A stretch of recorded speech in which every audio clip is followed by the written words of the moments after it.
बंदी छोड़ सतगुरु रामपाल जी परमेश्वर जी की जय हो। परमपिता परमात्मा सारी सृष्टि के रचनहार कुल मालिक असंख्य ब्रह्मांडों के स्वामी जगत गुरु तीनों लोकों में प्रवेश करके सबका धारण पोषण करने वाले राजाधिराज आत्माधार नाथों के नाथ देवों के देव महादेव सर्वेश्वर महेश्वर मृत्युंजय अजरो अमर आदि अनादि सनातनी प्रभु जगत पिता जगदीश्वर श्री श्री 1008 की उपाधि के वास्तविक अधिकारी अकाल मूरत सौद स्वरूपी राम वासुदेव सर्वगतम ब्रह्म परम पूज्य प्रथम पूज्य परम संत परम पुरुष परम धनी परम दयालु सत्य कबीर हक्का कबीर अल्लाहु अकबर बाखबर अल्लाह ताला जगत के तारणहार जगत के मुक्तिदाता जगत के जगन्नाथ हारे के सहारे हिंदुओं के राम मुसलमानों के अल्लाह सिखों के वाहिगुरु ईसाइयों के मसीह दया के सागर दया निधि करुणा के सागर करुणा निधि स्वयंभू परिभू संकट मोचन कष्ट हरण मंगल करण दुख भंजन अविगत कबीर निर्विकार निर्विषम परमात्मा अलय अलेख सतगुरु आदि अनादि सतगुरु असली मर्यादा पुरुषोत्तम असली राम असली कृष्ण असली घनश्याम असली मुरारी राजाओं के राजा महाराजाओं के महाराजा शहनशाहों के शहनशाह सम्राटों के सम्राट भगवानों के भगवान अल्लाहों के अल्लाह प्रभुओं के प्रभु मसीहाओं के मसीह सच्चे वाहिगुरु बाबाओं के बाबा पीरों के पीर सेठों के सेठ जगत सेठ सावड़सा सेठ सर्वगुण संपन्न अनंत कोटि कलाओं के स्वामी अनंत कोटि ब्रह्मांडों के नायक योगियों में महायोगी ध्यानियों में महाध्यानी सिद्धों में परम सिद्ध ज्ञानियों में तत्व ज्ञानी ब्रह्म ज्ञानी महाज्ञानी परम ज्ञानी सर्वश्रेष्ठ ज्ञानी विज्ञानी युवा कबीर समर्थ कबीर असमवात अमित ओझा सच्चे रहनुमा करीम अल्लाह सुभान अल्लाह दुनिया के अंतिम पैगंबर 8 सितंबर 1951 से गांव धनाना जिला सोनीपत हरियाणा भारतवर्ष की पावन भूमि पे प्रकट रियल कल की भगवान श्री नारायण साकार हरि श्री बाबा साहेब नूर अनंत परमात्मा सच्चे दरवेश सच्चे बाखबर संत श्रोमणी सतगुरु रामपाल जी परमेश्वर जी के चरण कमल में साध संगति से जुड़े हुए देश विदेश से आप और हम सभी सत्सेवक भाई बहनों का अनंत कोटि दंडोत प्रणाम। भाई और बहनों, बहुत बड़ी दया बहुत बड़ी मेहर पूज्य गुरुदेव भगवान की परमेश्वर रामपाल जी की, जिनके शुभ आशीर्वाद से विशेष आशीर्वाद से उन्हीं के कर कमल से लिखित पवित्र पुस्तक हिंदू साहिबान नहीं समझे गीता वेद पुराण, इस पवित्र पुस्तक के ऊपर वीडियो बनाने की श्रृंखला जारी है। इसी श्रृंखला में आज हमारा ये तीसरे नंबर का वीडियो है। प्रत्येक वीडियो में पूज्य गुरुदेव भगवान के आशीर्वाद से विशेषकर हिंदू समाज के भाई बहनों को अध्यात्म के विषय में बहुत अच्छी खासी जानकारी प्राप्त हो रही है। पिछले वीडियो में हमने देखा कि किस प्रकार से परमेश्वर के द्वारा बनाए गए जितने भी जीव जंतु हैं स्त्री पुरुष हैं, विशेषकर मानव शरीरधारी जितने भी स्त्री और पुरुष हैं पूरे विश्व के, जो आपस में अनेक धर्मों में बंट चुके हैं, उन सब के शरीर की रचना एक समान है। सभी के शरीर में बने कमल चक्रों में देवी देवताओं का वास है। उसके बाद पूज्य गुरुदेव ने हमें बताया कि सनातनी पूजा क्या है। वर्तमान में सनातनी पूजा हिंदू समाज में हो रही है या लुप्त हो चुकी है। तो बहुत सारी जानकारियां हमने प्राप्त की। आज हम इस तीसरे पार्ट में आगे बढ़ेंगे और तीसरे पार्ट में पूज्य गुरुदेव भगवान हमें क्या समझा रहे हैं कि सभी धर्मों के मानवों को, विश्व में जितने भी धर्म हैं, हिंदू मुस्लिम सिख ईसाई जैनी सिख बौद्ध यहूदी मंगोली, जितने भी धर्म हैं तकरीबन 4000 के आसपास छोटे मोटे धर्म बने हुए हैं। उन धर्मों में जितने भी मानव शरीरधारी स्त्री या पुरुष हैं, उन सबको कर्म फल तीनों देवता ही देते हैं। कौन से तीनों देवता? श्री ब्रह्मा श्री विष्णु श्री शिव जी। क्योंकि ये तीनों देवता एक ब्रह्मांड में 3 लोक के स्वामी हैं और हम इनके अंतर्गत एक ब्रह्मांड में रहते हैं। तो ये यहाँ के मैनेजर हैं तीनों। श्री ब्रह्मा जी रजोगुण के स्वामी हैं, श्री विष्णु जी सतोगुण के स्वामी हैं और श्री शिव जी ये तमोगुण के स्वामी हैं। और पूरा ये प्राणी समुदाय इन्हीं तीनों गुणों से प्रभावित रहता है। तो विश्व के सभी धर्मों के सभी मानवों को, चाहे स्त्री हो या पुरुष हो, बच्चा हो या बूढ़ा हो, उन सबको उनके कर्मों के अनुसार फल ये तीनों देवता ही प्रदान करते हैं। अब यहाँ पर कुछ शंका समाधान है। प्रश्न शंका होती है कि शरीर में जो कमल चक्र व देवता ब्रह्मा विष्णु आदि बताए हैं, इनको न ईसाई न यहूदी न मुसलमान न सिख आदि जानते तक नहीं, मानना यानी पूजना तो दूर की कौड़ी है। तो उत्तर गुरुदेव भगवान ने दिया है कि किसी के न मानने व न जानने से इन देवताओं का अस्तित्व समाप्त नहीं हो जाता है। यह अध्यात्म ज्ञान की कमी है। संपूर्ण अध्यात्म ज्ञान जो सूक्ष्म वेद में है, यानी 5वें वेद में, कबीर सागर में, गरीबदास जी के सदग्रंथ साहिब में, उसका ज्ञान वर्तमान में मेरे यानी लेखक के, लेखक कौन? परम पूज्य सतगुरु रामपाल जी, उनके अतिरिक्त विश्व में किसी को ज्ञान नहीं है। इस संपूर्ण अध्यात्म की जानकारी वर्तमान में सतगुरु रामपाल जी के अलावा धरती पर अन्य किसी भी साधु संत महात्मा आचार्य शंकराचार्य जी को नहीं है। जिस कारण से एक हिंदू धर्म को छोड़कर विश्व के बाकी धर्म के मानने वाले लोगों ने इन देवी देवताओं को मानना पूजना ही लगभग छोड़ रखा है। और वो लोग इस बात पर भी विश्वास नहीं करते हैं कि हमारे शरीर में जो कमल चक्र बने हुए हैं उनमें इन तीनों देवताओं का वास है, और ये तीनों देवता ही प्रत्येक इंसान को, चाहे स्त्री हो या पुरुष हो, कर्मों के अनुसार फल प्रदान करते हैं। तो पूज्य गुरुदेव भगवान कह रहे हैं कि भाई ये तो आपके आध्यात्मिक ज्ञान की कमी है। आपके मानने या ना मानने से इन देवी देवताओं का अस्तित्व समाप्त नहीं हो जाता है।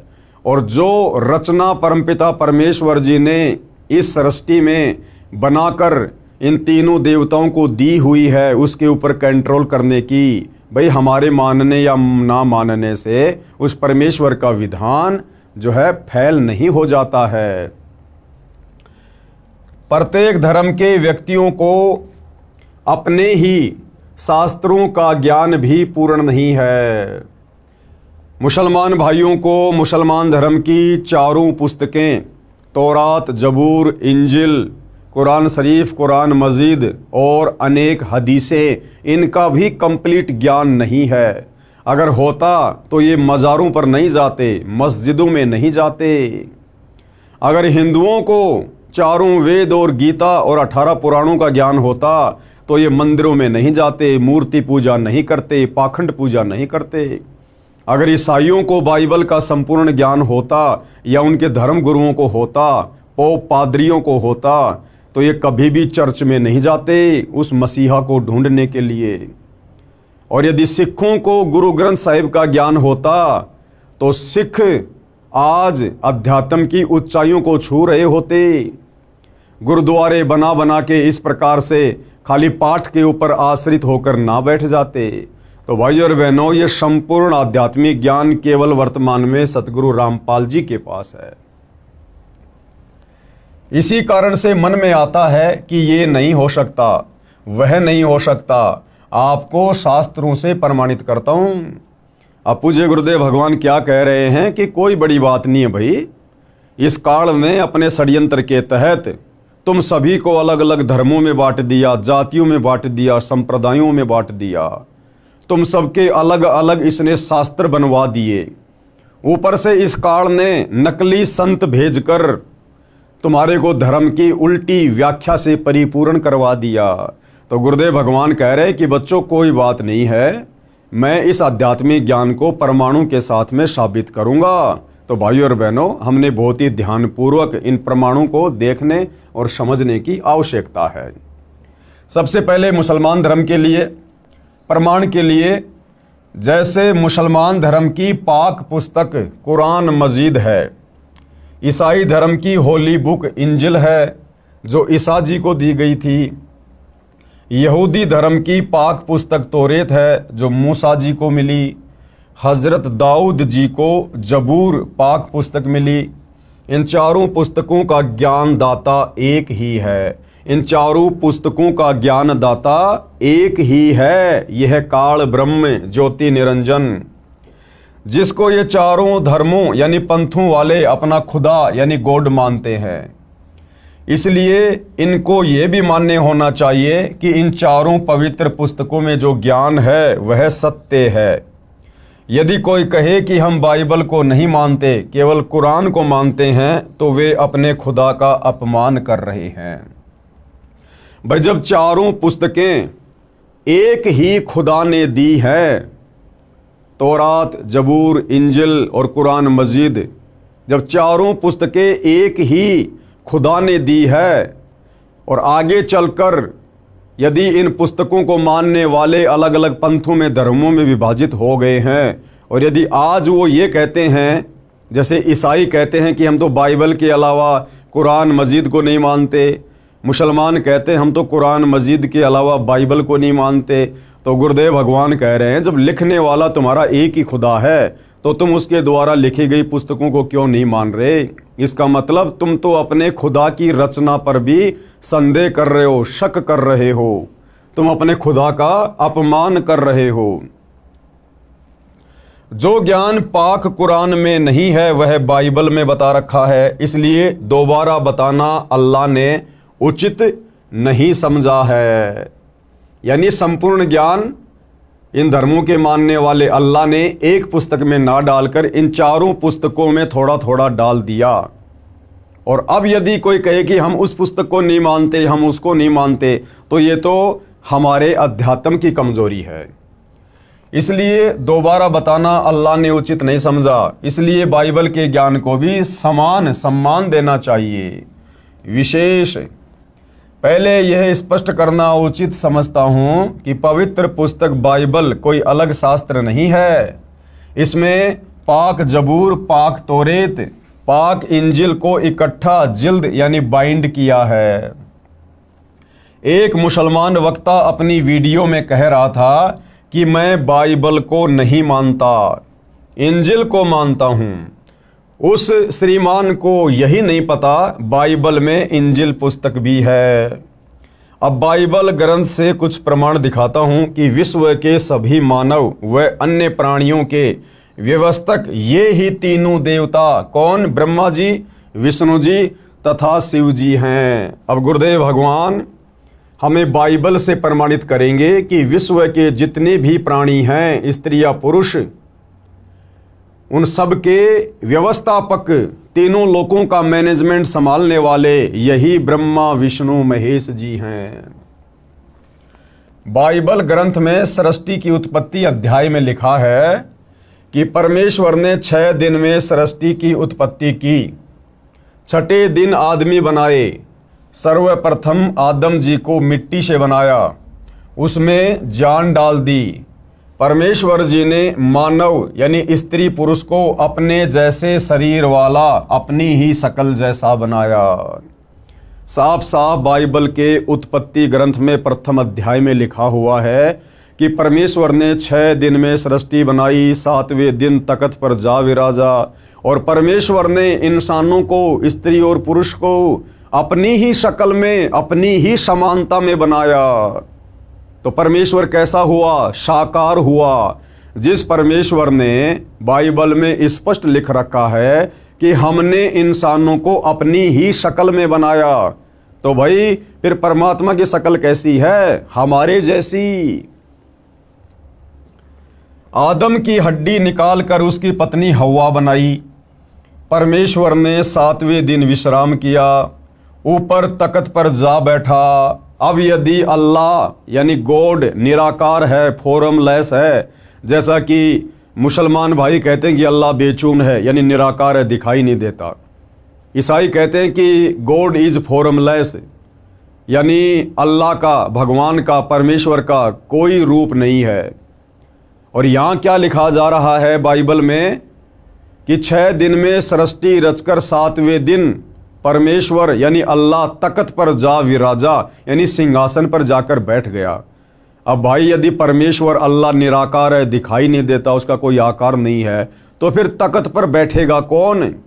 तख्त पर वो बैठेगा जो साकार है।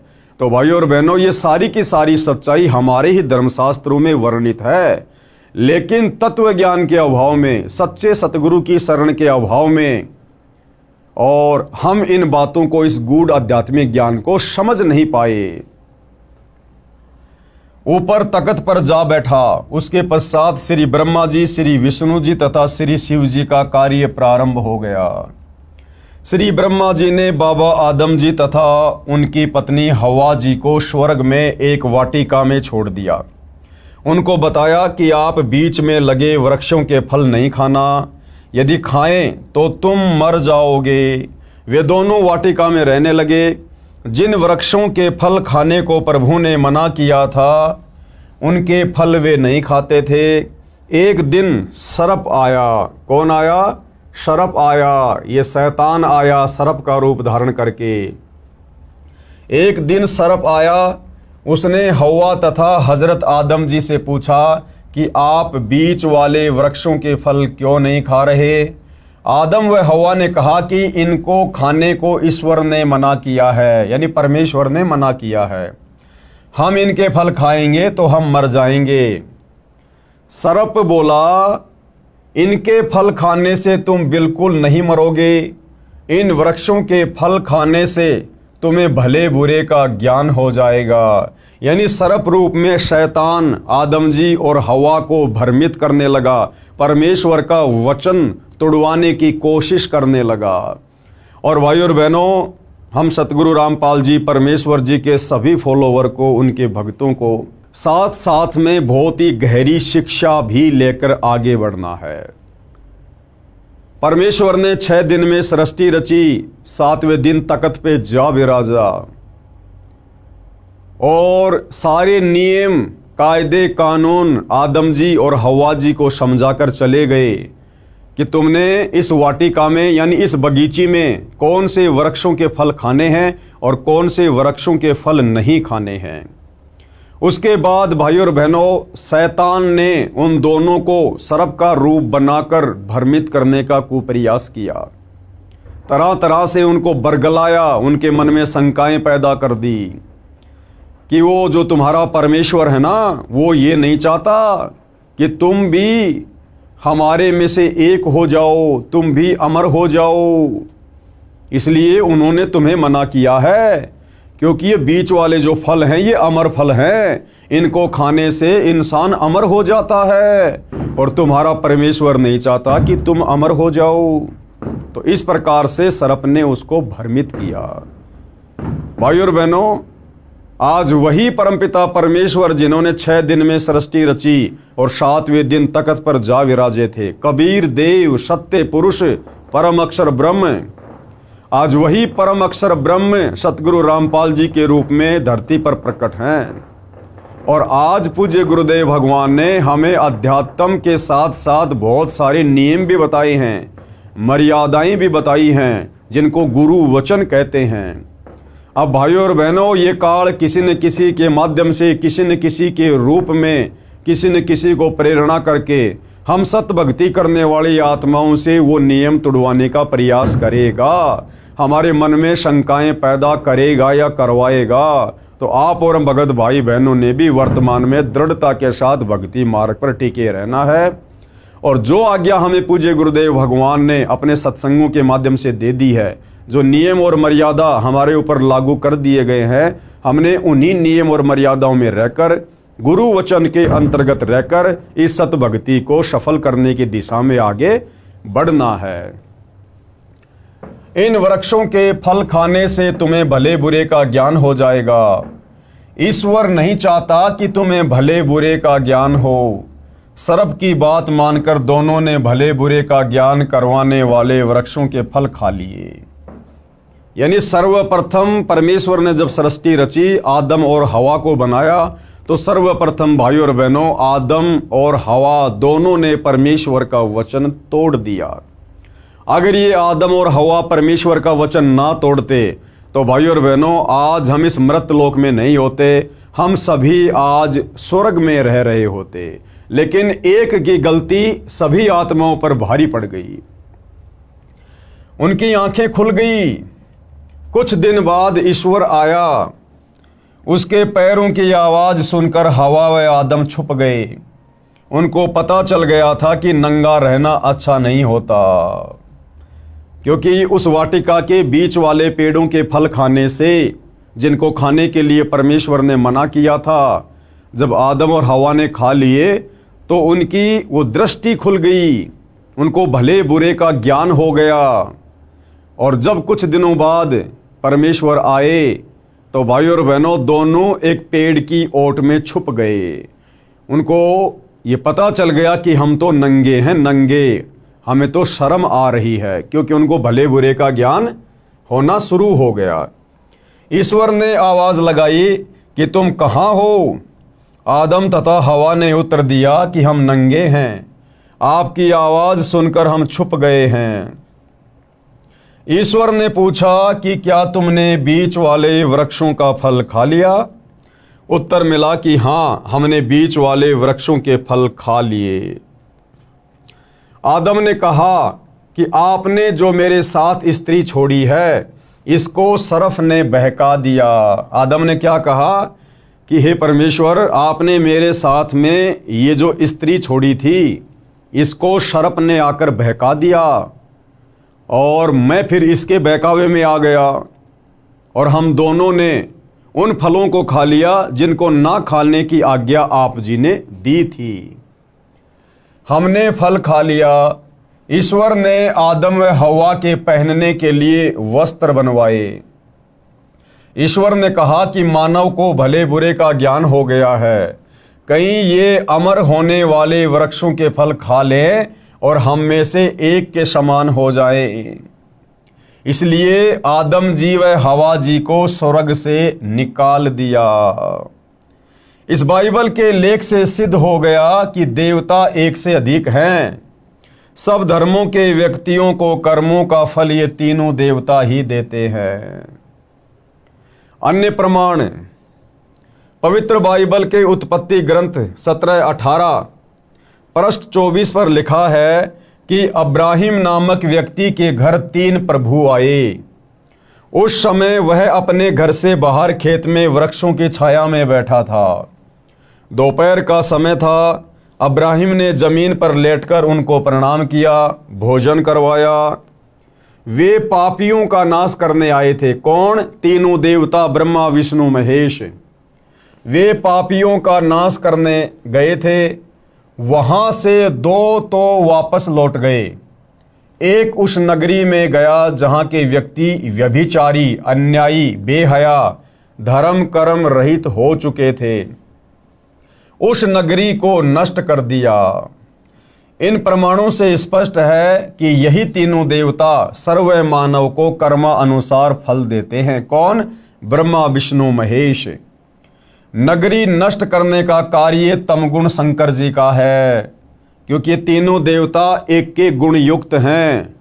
श्री ब्रह्मा जी रजोगुण के स्वामी हैं, जिसके प्रभाव से हम लोग बच्चे उत्पन्न करते हैं, हमारे अंदर विषय वासना जागृत होती है, धन वगैरह इकट्ठा करने की इच्छा जागृत होती है। ये रजोगुण के कारण होती है।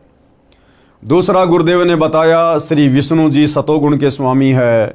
अपने बाल बच्चों में, परिवार में, संपत्ति में मोह ममता, हम एक दूसरे से चिपटे रहते हैं, ये मेरा, ये मेरा, ये श्री विष्णु जी के सतोगुण के कारण है। और तीसरा, श्री शिव जी का तमोगुण, जिसके प्रभाव से बात बात पर लड़ाई झगड़े, मार पिटाई, हत्या, ये तमोगुण के कारण। तो जो 2 देवता वापस चले गए थे वो ब्रह्मा जी और विष्णु जी थे, और जो एक देवता नीचे रह गया था जिसने जाकर उस नगर को नष्ट किया, वो शंकर जी थे। इसलिए वे अकेले गए और उन पापियों का नाश किया। 2 कौन? श्री ब्रह्मा जी तथा श्री विष्णु जी वापस चले गए थे। तो ये प्रमाण है कि तीनों देवता ब्रह्मा विष्णु महेश ही मिलकर इस काल ब्रह्म की सृष्टि को यहाँ चला रहे हैं।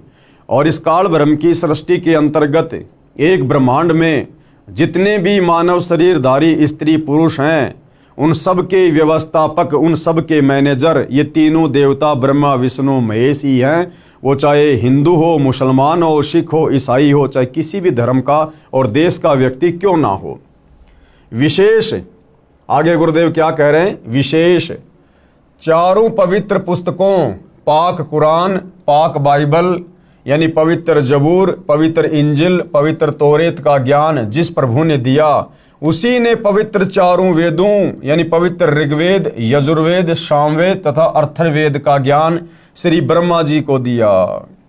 कौन है ये? काल ब्रह्म, ब्रह्मा विष्णु महेश का पिता, दुर्गा का पति, काल ब्रह्म जिसको ज्योति निरंजन भी कहते हैं। इसी ने मुसलमान धर्म की चारों पुस्तकों का ज्ञान दिया और इसी ने चारों वेद और गीता जी वाला ज्ञान दिया। फिर स्वयंभू मनु जी को मिला, यानी सबसे पहले इस काल ब्रह्म ने चारों वेदों का ज्ञान श्री ब्रह्मा जी को दिया। श्री ब्रह्मा इस काल ब्रह्म का सबसे बड़ा बेटा है। फिर उससे छोटा वाला बेटा है श्री विष्णु और सबसे छोटा वाला बेटा है श्री शंकर। यानी ये ब्रह्मा विष्णु महेश ये तीनों सगे भाई हैं। इनका पिता काल ब्रह्म है जो सबके समक्ष नहीं आता है, उसको श्राप लगा हुआ है। वो जब हम आगे सृष्टि रचना पढ़ेंगे तब हमें पता चलेगा।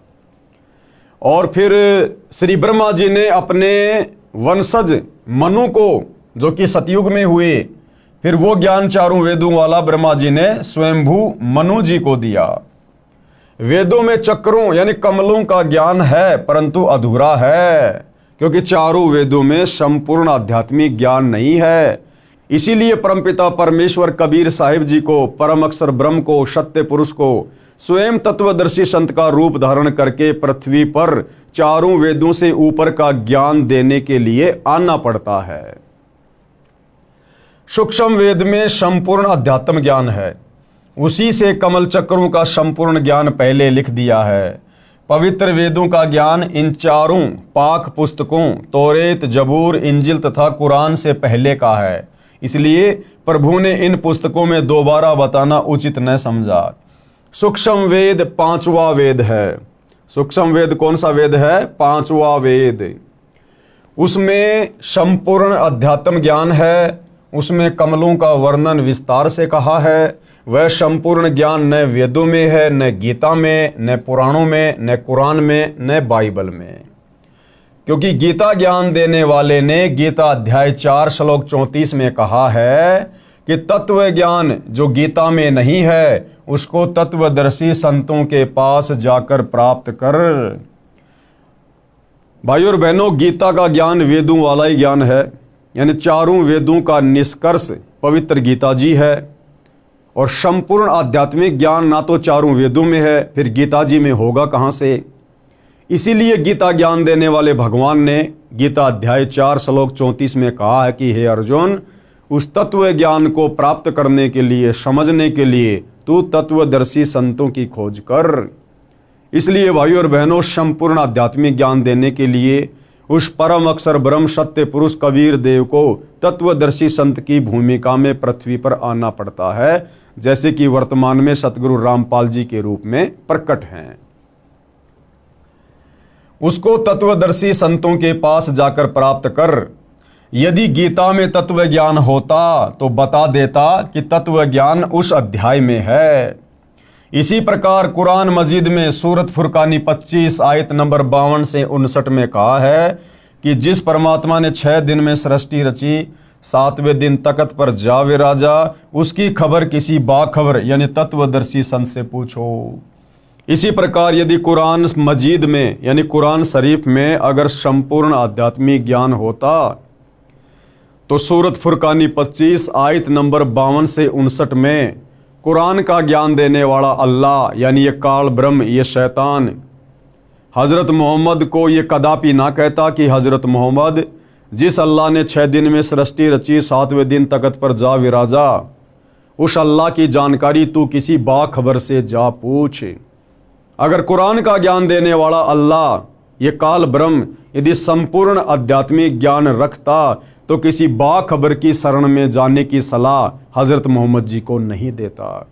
तो गुरुदेव के कहने का मतलब है कि जिसने चारों वेदों का ज्ञान दिया, जिसने गीता का ज्ञान बोला, उसी ने मुसलमान धर्म की चारों पुस्तकें तौरात, जबूर, इंजिल और कुरान मजीद का ज्ञान दिया। जिस परमात्मा ने 6 दिन में सृष्टि रची, 7वें दिन तख्त पर जा विराजा, उसकी खबर किसी बाखबर यानी मुसलमान धर्म में तत्वदर्शी संत को बाखबर कहते हैं, जानने वाला। यानी तत्वदर्शी संत से पूछो। इस प्रकरण से स्पष्ट हो जाता है कि विश्व के मानव को कर्म फल देने वाले श्री ब्रह्मा जी, श्री विष्णु जी तथा श्री शिव जी हैं। वह अन्य देवता भी हैं। प्रत्येक मानव के शरीर के कमलों में जो जो देवी देवता व प्रभु बताए हैं, इनकी साधना करके ही मानव अपना कल्याण करवाए। और वही संसार में दूसरा कोई तरीका नहीं है सत भक्ति करके अपनी आत्मा का कल्याण करवाने का। आगे पूज्य गुरुदेव भगवान हमें क्या सलाह दे रहे हैं। मैं रामपाल दास व मेरे अनुयायी इन देवताओं की साधना नित्य करते हैं।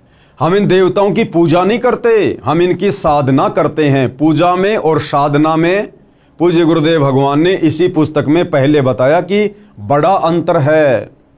पूजा तो केवल अपने इष्ट की करनी होती है और उस इष्ट की प्राप्ति के लिए साधना इन देवताओं की भी साथ साथ में करनी पड़ती है। तो पूजा और साधना में रात दिन का अंतर होता है। तो गुरुदेव भगवान क्या कह रहे हैं कि मैं और मेरे अनुयायी इन देवताओं की साधना नित्य करते हैं। हालांकि भाई और बहनों, तत्वदर्शी संत को साधना करने की आवश्यकता नहीं पड़ती है, क्योंकि वे स्वयं परम अक्षर ब्रह्म होते हैं, स्वयं सारी सृष्टि के मालिक होते हैं। वे तो हमसे भक्ति करवाने के लिए आते हैं। लेकिन भाई और बहनों, इस काल लोक के नियम और मर्यादाओं के तहत गुरु शिष्य परंपरा को निभाते हुए उस परम अक्षर ब्रह्म को मनुष्य रूप धारण करके और एक मुंह बोला गुरु बना के भक्ति करने की लीला करनी पड़ती है। इसलिए वो परमेश्वर यहाँ पर लिख रहे हैं कि मैं और मेरे अनुयायी इन्हीं मंत्रों का जाप करते हैं जो मंत्र इन देवी देवताओं के हैं। मैं रामपाल दास व मेरे अनुयायी इन देवताओं की साधना नित्य करते हैं। हम देवताओं की पूजा नहीं करते, साधना करते हैं। साधना अलग चीज है, पूजा अलग चीज है। इसके साथ साथ एक असुर निकंदन रमैणी यानी आरती है, जो दिन के 12 बजे से रात्रि 12 बजे तक कभी भी करने का विधान है।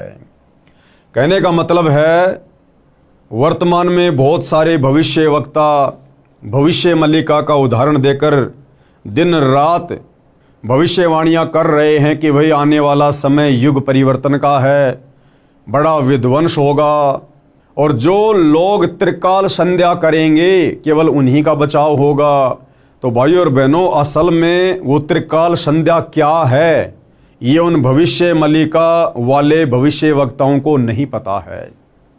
ये वास्तविक त्रिकाल संध्या यानी दिन में 3 समय की जाने वाली आरती, ये भी वर्तमान में केवल सतगुरु रामपाल जी के पास ही है। और हम उनके जितने भी अनुयायी हैं, फॉलोवर हैं, ये त्रिकाल संध्या भी विधिवत केवल हम ही करते हैं। तो उसी त्रिकाल संध्या के अंतर्गत दोपहर की आरती, जिसको असुर निकंदन रमैणी कहते हैं, उस असुर निकंदन रमैणी में हम विश्व के समस्त देवी देवताओं की साधना करते हैं, उनकी स्तुति करते हैं। इस विधि से की जाने वाली आरती केवल सतगुरु रामपाल जी के पंथ में ही मिलेगी। असुर निकंदन रमैणी यानी आरती है, जो दिन के 12 बजे से रात्रि 12 बजे तक कभी भी करने का विधान है। हम प्रतिदिन करते हैं। फिर भी कोई कहता है कि रामपाल देवी देवताओं को नहीं मानता, न अपने अनुयायियों को इनकी साधना करने देता, उसने ठीक से हमारे ज्ञान व भक्ति व साधना को समझा नहीं है। हम जीव तो इन देवताओं की शक्ति की तुलना में कीड़े मकोड़े के समान हैं, परंतु हम सत्य भक्ति व साधना करते हैं, हमारा मोक्ष निश्चित है। जो दास के द्वारा बताई शास्त्र प्रमाणित साधना व पूजा करेगा, उसका भी पूर्ण मोक्ष हो जाएगा। वह भी गीता अध्याय 18 श्लोक 62 में कहे सनातन परम धाम यानी सत्यलोक में चला जाएगा, उसको परम शांति प्राप्त होगी। उसका 3 ताप का कष्ट भी समाप्त हो जाएगा। अब भाइयों और बहनों, ये 3 ताप का कष्ट, विश्व के समस्त प्राणी, उनके ऊपर जो भी आपत्तियां आती हैं, आपदा आती हैं, वो 3 ताप के कष्ट के कारण ही आती है। और ये 3 ताप के कष्ट हैं दैहिक, दैविक और आध्यात्मिक, जिनका खुलासा आगे पूज्य गुरुदेव भगवान करेंगे।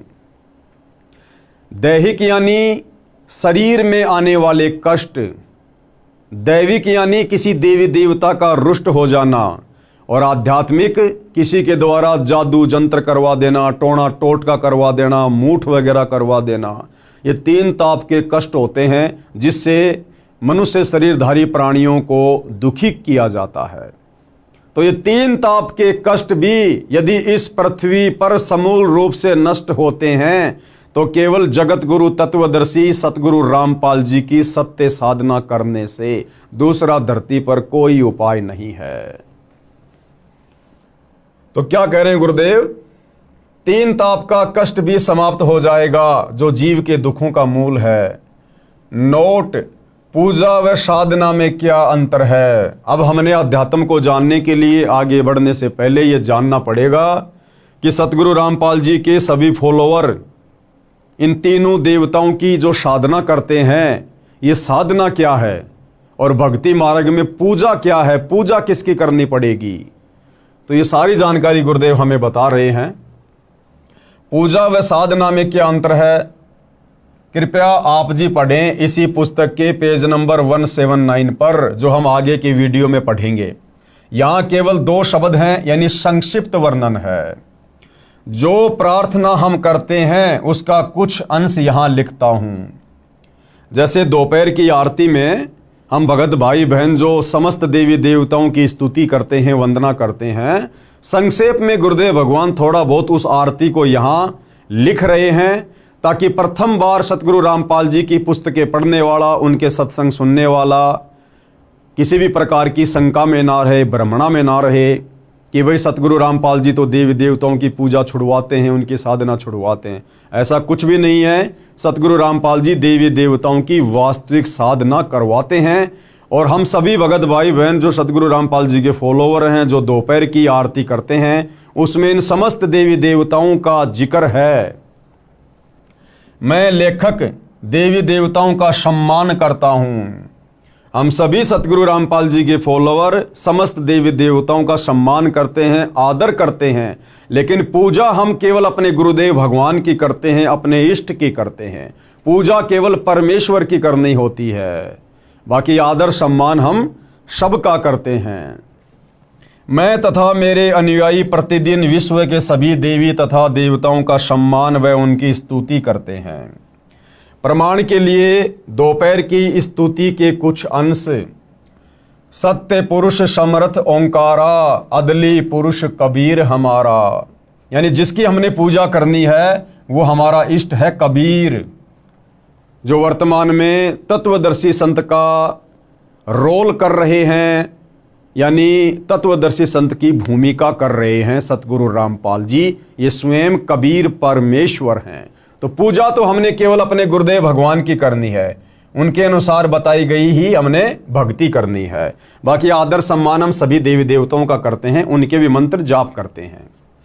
सत्य पुरुष समर्थ ओंकारा, अदली पुरुष कबीर हमारा, आदि युगादि दया के सागर, काल कर्म के मोचन आगर, दुख भंजन दरवेश दयाला, असुर निकंदन करे पैमाला, आव खाक पावक और पोना, गगन सुन्न दरियाई दोना, धर्म राय दरबानी चेरा, सुर असुरों का करे निबेरा, सत का राज धर्म राय कर ही, अपना किया सभय दंड भर ही, शंकर शेष और ब्रह्मा विष्णु।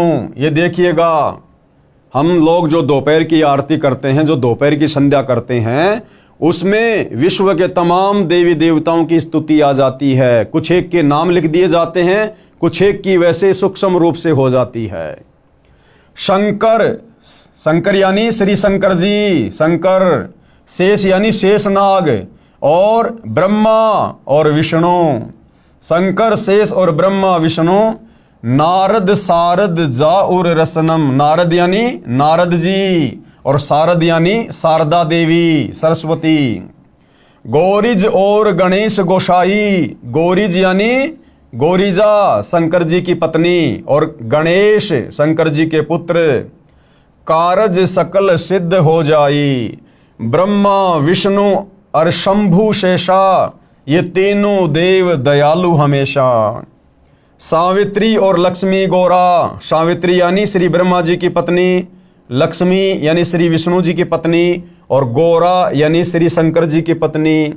तीहूं देवा सिर कर है चौरा, ये तीनों स्त्रियां अपने अपने पति के शीश पर चवर करती है। नील नाभ से ब्रह्मा आए, आदि ओम के पुत्र कहाए। शंभु मनु ब्रह्मा की शाखा, शंभु मनु यानी स्वयंभू मनु, ये ब्रह्मा जी से उत्पन्न है जिनको ब्रह्मा जी ने वेद दिए। ऋग यजुश्याम अथर्वन भाषा, पीव्रत भया उतानम पाता, जाके धुरु है आत्मज्ञाता। शनक सनंदन सनातन संत कुमारा, ये ब्रह्मा जी के 4 पुत्र हैं, 4 पुत्र अनुरागी धारा। 33 कोटि कला विस्तारी, सहस 88 मुनि जन ध्यारी। कश्यप पुत्र सूरज सुरज्ञानी, 3 लोक में किरण समानी। ये जो कश्यप जी हैं इनके पुत्र हैं सूर्य देव और 3 लोक में किरण समानी। 60,000 संगी बल खेलम और बीना रागी अजब बलेलम। 3 कोटि योद्धा संग जाके, यानी सूर्य के ऊपर जो देवता कंट्रोल करता है सूर्य देव, उसके अंग संग 3 करोड़ योद्धा रहते हैं। सिकबंदी है पूर्ण साखें, हाथ खड़ग गल पुष्प की माला। कश्यप सुत है रूप विशाला। कौस्तुभ मणि जड़ा विमान तुम्हारा, यानी सूर्य देव का जो विमान है वो कौस्तुभ मणियों से जड़ा हुआ है।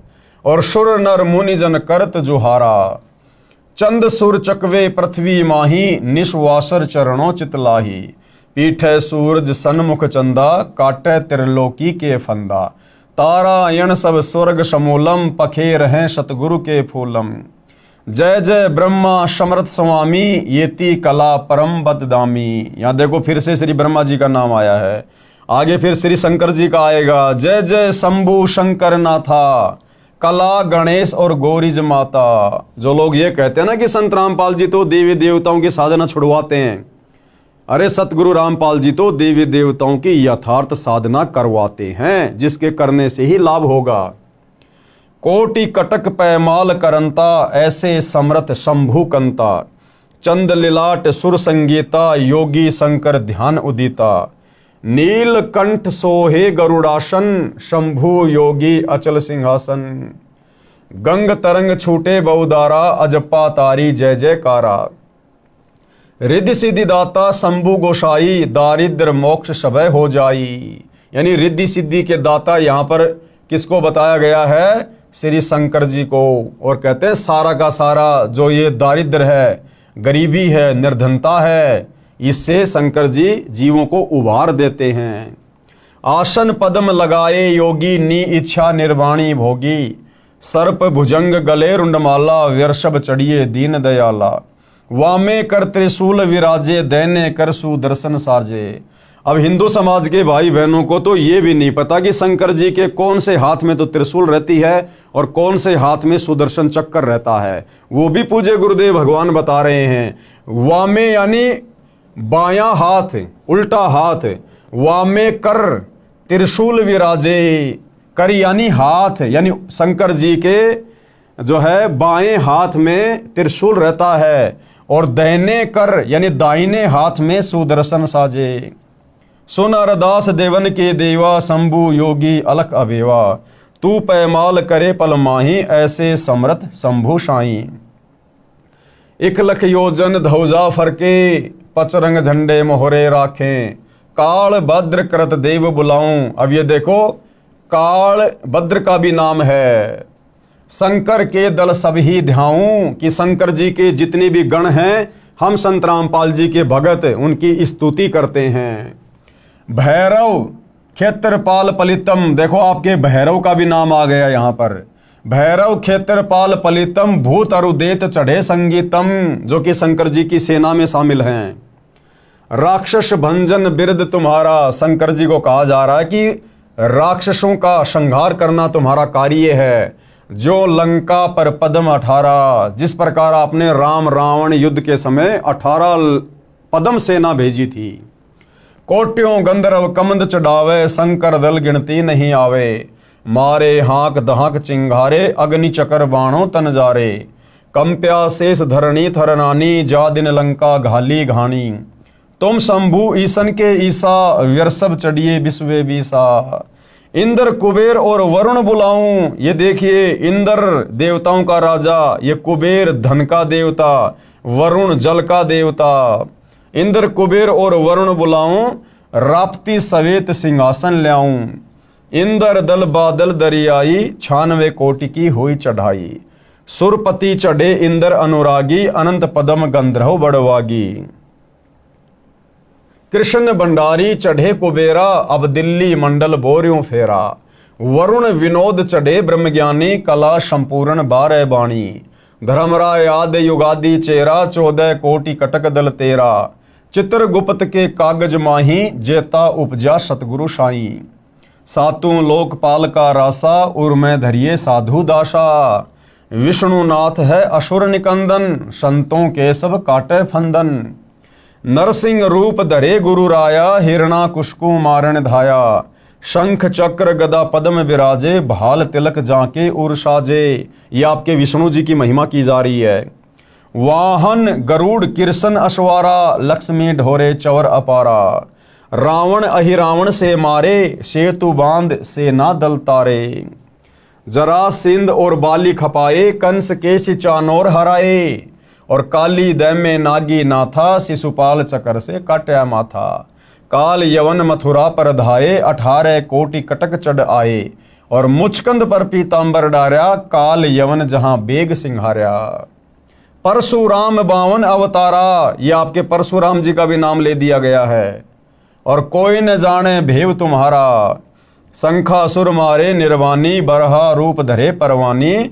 राम अवतार रावण की बेरा, ये त्रेता युग में जन्मे विष्णु अवतार रामचंद्र जी का भी जिक्र कर दिया। राम अवतार रावण की बेरा। और ये आपके हनुमान जी का नाम भी आ गया, हनुमत हाका सुनी सुमेरा।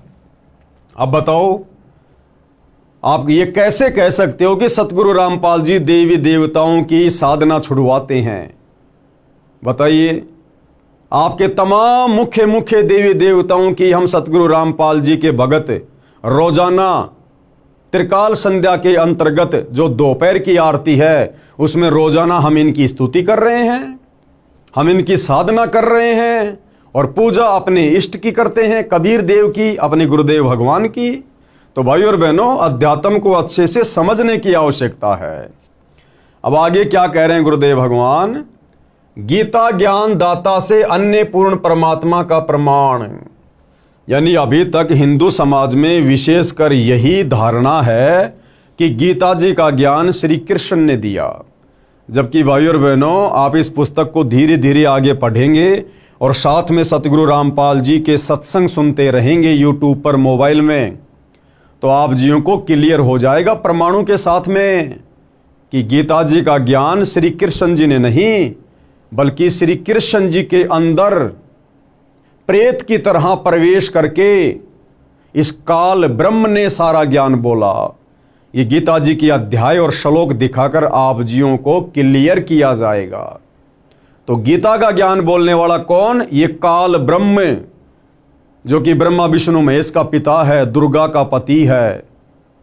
उसी ने मुसलमान धर्म की चारों पुस्तकों का ज्ञान दिया, उसी ने चारों वेद और गीता जी का ज्ञान दिया। उस काल ब्रह्म से अन्य है वो पूर्ण परमात्मा, जिसका जिक्र उसने गीता जी अध्याय 18 श्लोक नंबर 62 में किया है, जिसको परम अक्षर ब्रह्म भी कहते हैं, जिसको सत्य पुरुष कहा है, जिसका कबीर देव नाम है।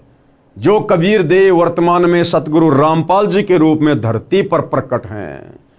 और आप और हम नादान प्राणियों को ये सत्य ज्ञान समझाने के लिए एक साधारण संत की भूमिका कर रहे हैं। भाई और बहनों, धैर्य से सुनेंगे तो पूरा अध्यात्म क्लियर होता चला जाएगा।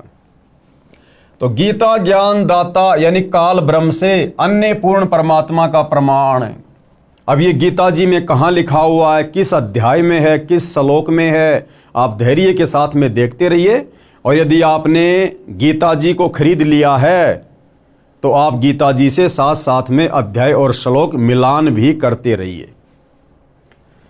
हमारा इष्ट यानी पूज्य परम अक्षर ब्रह्म है। परम अक्षर ब्रह्म कौन? कबीर देव, सत्य पुरुष। हम पूजा इसकी करते हैं जो गीता का ज्ञान बताने वाले से अन्य है, भिन्न है। वह पूर्ण परमात्मा है, अविनाशी है। अविनाशी यानी जिसका कभी विनाश नहीं होता, और सबका धारण पोषण करने वाला है। तीनों लोकों में प्रवेश करके सबका धारण पोषण कौन करता है? ये परम अक्षर ब्रह्म, सत्य पुरुष कबीर देव। तथा सम्मान साधना प्रधान देवताओं का भी करते हैं।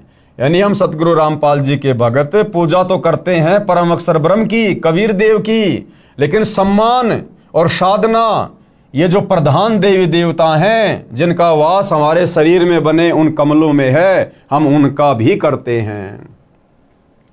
परम अक्षर ब्रह्म के विषय में कौन परम अक्षर ब्रह्म? कबीर देव, सत्य पुरुष, उत्तम परमात्मा। परम अक्षर ब्रह्म के विषय में गीता में इस प्रकार लिखा है। क्या लिखा है? गीता अध्याय 8 श्लोक 1 में अर्जुन ने गीता ज्ञान बोलने वाले से प्रश्न किया कि हे भगवान, आपने जिस तत्व ब्रह्म के विषय में गीता अध्याय 7 श्लोक 29 में कहा है, वह तत्व ब्रह्म क्या है? वो तत्व ब्रह्म क्या है? अर्जुन ने पूछा। तो गीता ज्ञान बताने वाले ने गीता अध्याय 8 श्लोक 3 में उत्तर दिया है। क्या उत्तर दिया है? कि वह परम अक्षर ब्रह्म है।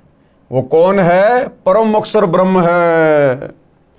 फिर इसी गीता अध्याय 8 के श्लोक 5 और 7 तथा अपनी भक्ति करने को कहा है, तथा गीता के इसी अध्याय 8 के श्लोक 8, 10, 20, 22 में अपने से अन्य इसी परम अक्षर ब्रह्म की भक्ति करने को कहा है। यानी गीता का ज्ञान देने वाले इस ब्रह्म ने अपनी भक्ति के लिए भी कहा है, और अपने से अन्य भिन्न उस सर्वश्रेष्ठ परमात्मा परम अक्षर ब्रह्म की भक्ति करने के लिए भी गीता जी के 8वें अध्याय के श्लोक 8, 10, 20 व 22 में जिक्र किया है। इसके विषय में गीता अध्याय 2 श्लोक 17, गीता अध्याय 15 श्लोक 17 में बताया है।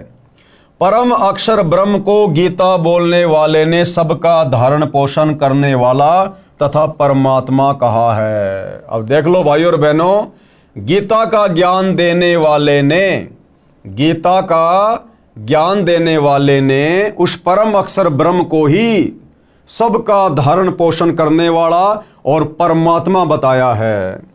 परम अक्षर ब्रह्म को, किसको? परम अक्षर ब्रह्म को, कबीर देव को, सत्य पुरुष को गीता बोलने वाले ने सबका धारण पोषण करने वाला तथा परमात्मा कहा है।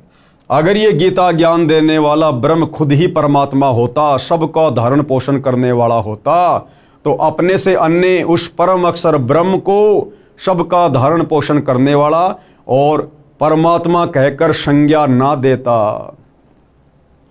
और यह भी कहा है कि यही वास्तव में अविनाशी है। ये काल ब्रह्म खुद भी अविनाशी नहीं है, इसकी भी जन्म और मृत्यु होती है। भाई और बहनों, अभी हम केवल भूमिका में पढ़ रहे हैं। भूमिका समाप्त होने के बाद जब हम इस पवित्र पुस्तक हिंदू साहिबान नहीं समझे गीता वेद पुराण में आगे बढ़ेंगे, तो साथ साथ में पूज्य गुरुदेव भगवान गीता के श्लोक दिखाएंगे, अध्याय बताएंगे, और आंखों देखकर हमें फिर विश्वास होगा कि वास्तव में गीता ज्ञान देने वाला भगवान कंप्लीट नहीं है। और गीता का ज्ञान श्री कृष्ण ने नहीं बोला। श्री कृष्ण जी का तो केवल शरीर काम में लिया गया था। उस शरीर के अंदर प्रेत की तरह प्रवेश करके इनके पिता यानी ब्रह्मा विष्णु महेश के पिता इस काल ब्रह्म ने वो ज्ञान दिया। और ये जो काल ब्रह्म है, ये भी गीता जी में कहता है कि अर्जुन, मैं भी अविनाशी नहीं हूँ, मेरा भी जन्म और मृत्यु होती है। तो आगे हम अपनी आंखों से देखेंगे कि गीता के किस अध्याय में और किन किन श्लोकों में ये जानकारी है। यह भी कहा है कि यही वास्तव में अविनाशी है, पुरुषोत्तम है। पुरुषोत्तम यानी पुरुष यानी भगवान, और पुरुषोत्तम यानी भगवानों में सर्वश्रेष्ठ भगवान कौन? परम अक्षर ब्रह्म कबीर देव, जिसको मारने में कोई सक्षम नहीं है, जिससे संसार व्याप्त है। यानी सारे संसार की रचना उसी परम अक्षर ब्रह्म ने की है, कबीर देव ने की है। जो मेरे से अन्य है, यानी गीता ज्ञान देने वाला कह रहा है कि वो मेरे से भिन्न है, अलग है अर्जुन। गीता अध्याय 18 श्लोक 62 में उसी की शरण में जाने को कहा है। गीता का ज्ञान देने वाला काल ब्रह्म स्वयं कह रहा है अध्याय 18 श्लोक 62 में कि अर्जुन, अगर तुझे उस सनातन परम धाम की प्राप्ति करनी है, जहां जाने के बाद साधक लौटकर इस गंदे लोक में, मेरे लोक में नहीं आता, जन्म मरण के चक्कर में नहीं रहता, गधा कुत्ता सुअर नहीं बनता, उसके लिए तू उस परम अक्षर ब्रह्म की शरण में चला जा। यानी अपने से अन्य दूसरे परमेश्वर की शरण में जाने को गीता का ज्ञान देने वाला ये ब्रह्म कह रहा है। गीता अध्याय 18 श्लोक 62 में उसी की शरण में जाने को कहा है। पेश है प्रमाण के लिए गीता अध्याय 7 श्लोक 29, गीता अध्याय 8 श्लोक 1, 3, 5, 10, 20 और 22 तथा गीता अध्याय 15 श्लोक 17, गीता अध्याय 2 श्लोक 17 की फोटो कॉपी। अब भाई और बहनों, सारे के सारे जो प्रमाण है वो आपकी आंखों के सामने रखे जा रहे हैं। एक एक प्रमाण को आप जी देखते चलिएगा, जिसके अनुवादक जय दयाल गोविंदका हैं तथा प्रकाशक व मुद्रक गीता प्रेस गोरखपुर है। यानी गीता प्रेस गोरखपुर से प्रकाशित हिंदू समाज की जितनी भी धार्मिक पुस्तकें हैं, निसंदेह पूरा हिंदू समाज उनको सत्य मानता है, ऑथेंटिक मानता है। गीता अध्याय 7 श्लोक 29 की फोटोकॉपी। क्या लिखा हुआ है? जरा मरण मोक्षाय माम आश्रित यतंती ये ते ब्रह्म तत्व विदु कृतनाम अध्यात्म कर्म च अखिलम। और बिल्कुल संस्कृत के सामने हिंदी भी लिखी हुई है ताकि समझने में कोई दिक्कत ना रहे। तो ये जो काल ब्रह्म है जिसने गीता जी का ज्ञान दिया, तो ये काल ब्रह्म क्या कह रहा है? अपने से अन्य किसी और को परमात्मा बता रहा है। तो हिंदू समाज के भाई बहनों को गीता जी में प्रमाण देखकर ये विश्वास हो जाना चाहिए कि हम गीता का ज्ञान देने वाले को जो श्री कृष्ण जी मान रहे थे, वो श्री कृष्ण जी नहीं थे। श्री कृष्ण जी में प्रवेश करके काल ब्रह्म गीता का ज्ञान दे रहा है। और वो काल ब्रह्म भी कह रहा है कि भाई मैं कंप्लीट भगवान नहीं हूं, मैं सारी सृष्टि का मालिक नहीं हूं, मैं परमपिता परमेश्वर नहीं हूं, मेरे से अन्य है वो परमात्मा जिसको परम अक्षर ब्रह्म कहते हैं, जो शतलोक में रहता है, जो सबका धारण पोषण करता है और तत्वदर्शी संत के माध्यम से उसकी भक्ति करने वाले का सदा सदा के लिए जन्म मरण समाप्त हो जाता है। तो क्या कह रहा है गीता ज्ञान देने वाला भगवान? जो मेरे शरण होकर जरा और मरण से छूटने के लिए यत्न करते हैं, वे पुरुष उस ब्रह्म को, ब्रह्म यानी भगवान को, संपूर्ण अध्यात्म को तथा संपूर्ण कर्मों को जानते हैं। बिल्कुल क्लियर कर दिया है। अब आप जी ध्यान से पढ़िएगा आगे। गीता अध्याय 8 श्लोक 1 की फोटोकॉपी। किम तत् ब्रह्म किम अध्यात्म किम कर्म पुरुषोत्तम अधिभूतम च किम प्रोक्तम अधिदेवम किम उच्चते। इस प्रकार भगवान के वचनों को न समझकर अर्जुन बोले, क्या बोले? हे पुरुषोत्तम। क्योंकि अर्जुन को ज्ञान नहीं था, अर्जुन को तत्व ज्ञान नहीं था, इसलिए अर्जुन श्री कृष्ण जी को ही पुरुषोत्तम कह रहा है। तो अर्जुन ने क्या कहा कि हे पुरुषोत्तम, वह ब्रह्म क्या है, वो परमात्मा क्या है, वो भगवान क्या है, और अध्यात्म क्या है, और ये कर्म क्या है। अधिभूत नाम से क्या कहा गया है और अधिदेव किसको कहते हैं। यानी अर्जुन ने अपनी शंका जाहिर की, तो अब इसका जवाब गीता ज्ञान देने वाला भगवान ये काल ब्रह्म गीता अध्याय 8 श्लोक 3 में बता रहा है। अक्षरम ब्रह्म परमम स्वभावम अध्यात्मम उच्यते भूत भावो द्वैकर विसर्ग क्रम सच्चित्ते।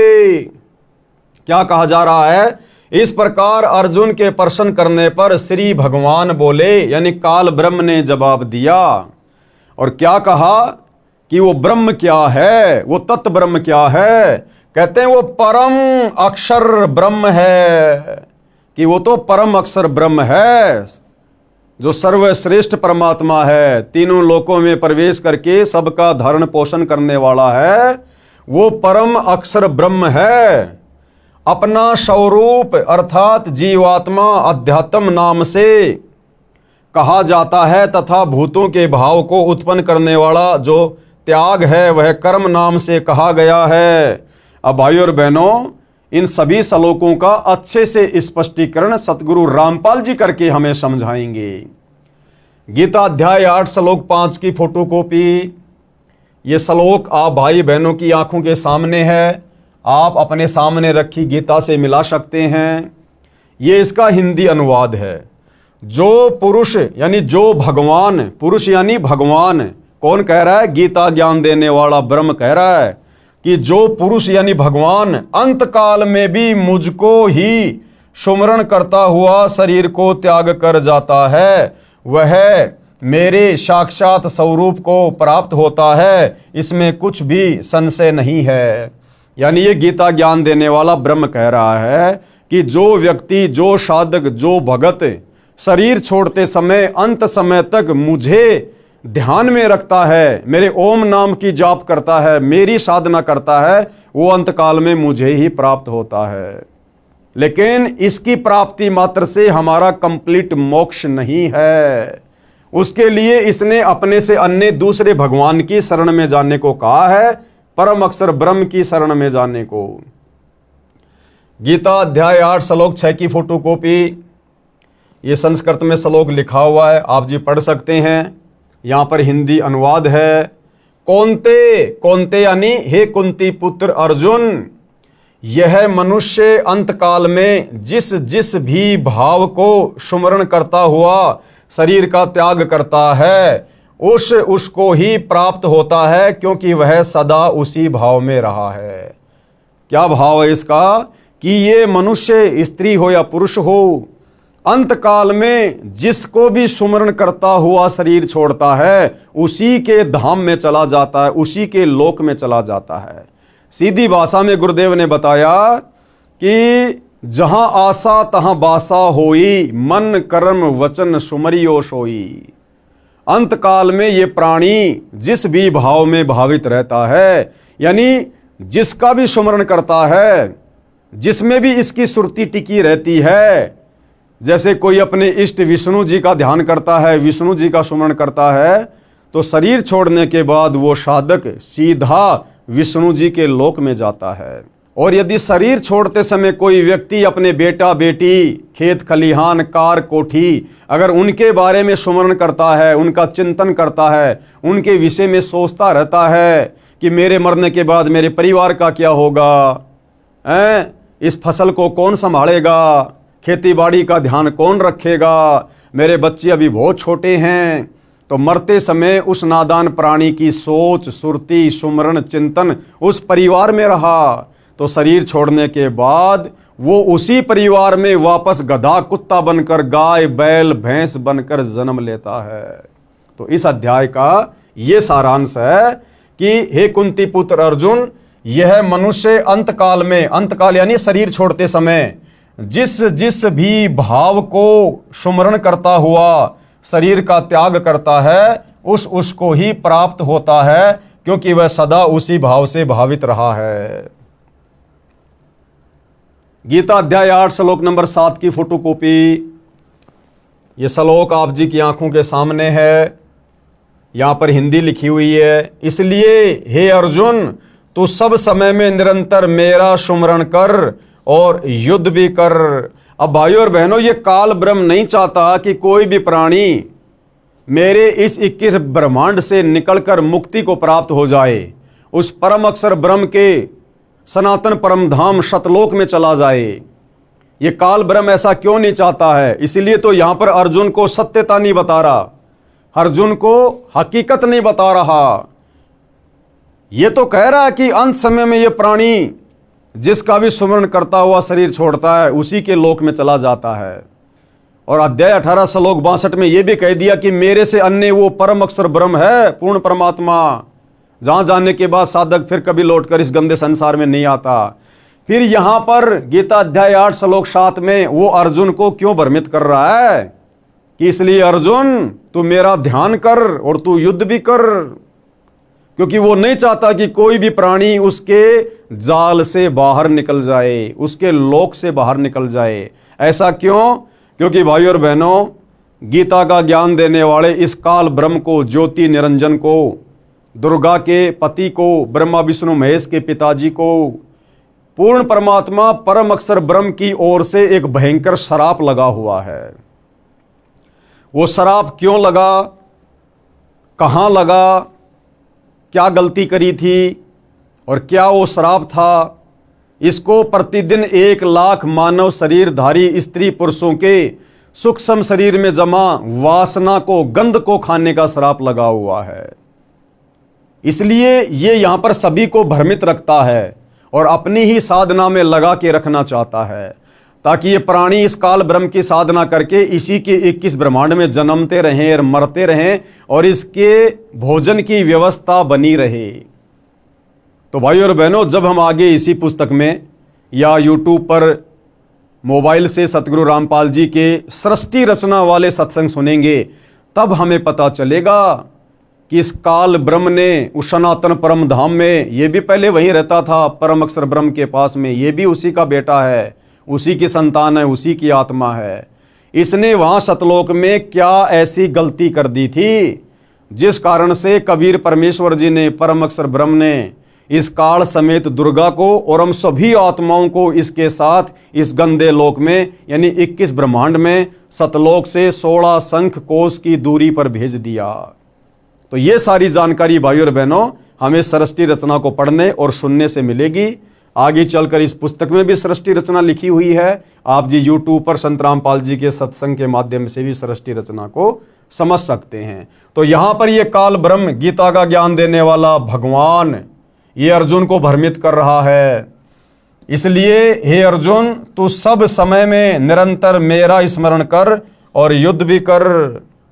इस प्रकार मुझ में अर्पण किए हुए मन बुद्धि युक्त होकर तू निसंदेह मुझको ही प्राप्त होगा। और ये कहां रहता है?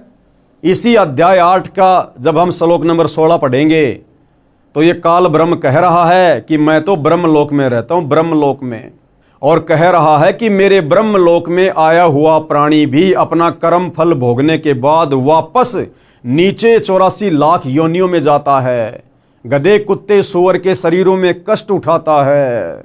इसका ब्रह्मलोक भी विनाश में आता है। ब्रह्मलोक में गए प्राणी भी फिर नरक में जाते हैं। ये स्वयं आगे स्वीकार कर रहा है गीता अध्याय 8 श्लोक नंबर 16 में। अब हम पढ़ेंगे गीता जी अध्याय 8 श्लोक 8 की ये फोटोकॉपी है। ये है गीता अध्याय 8 श्लोक 8 की फोटोकॉपी।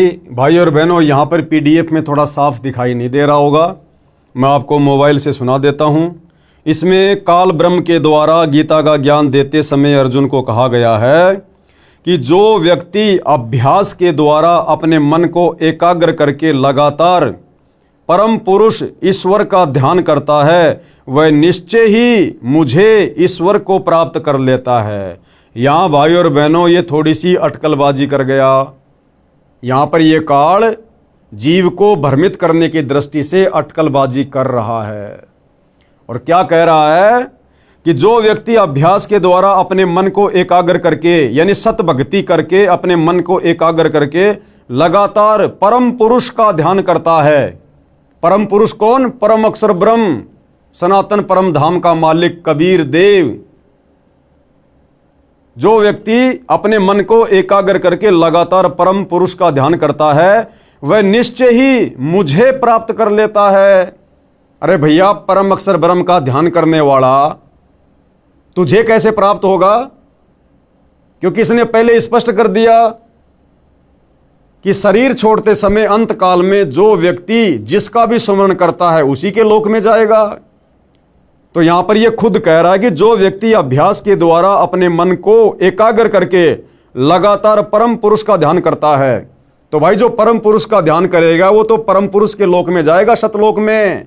लेकिन आगे फिर ये अटकलबाजी कर रहा है जीव को भ्रमित करने के लिए, वह निश्चय ही मुझे प्राप्त कर लेगा। तो अब हम आगे बढ़ते हैं भाई और बहनों। गीता अध्याय 8 श्लोक 9 की फोटोकॉपी, यह श्लोक आप जी के सामने है।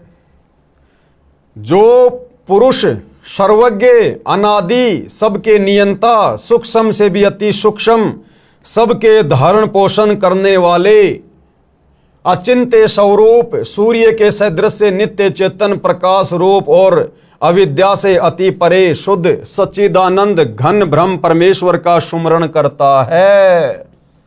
अब देखो भाई और बहनों, ये गीता अध्याय 8 श्लोक 9 है।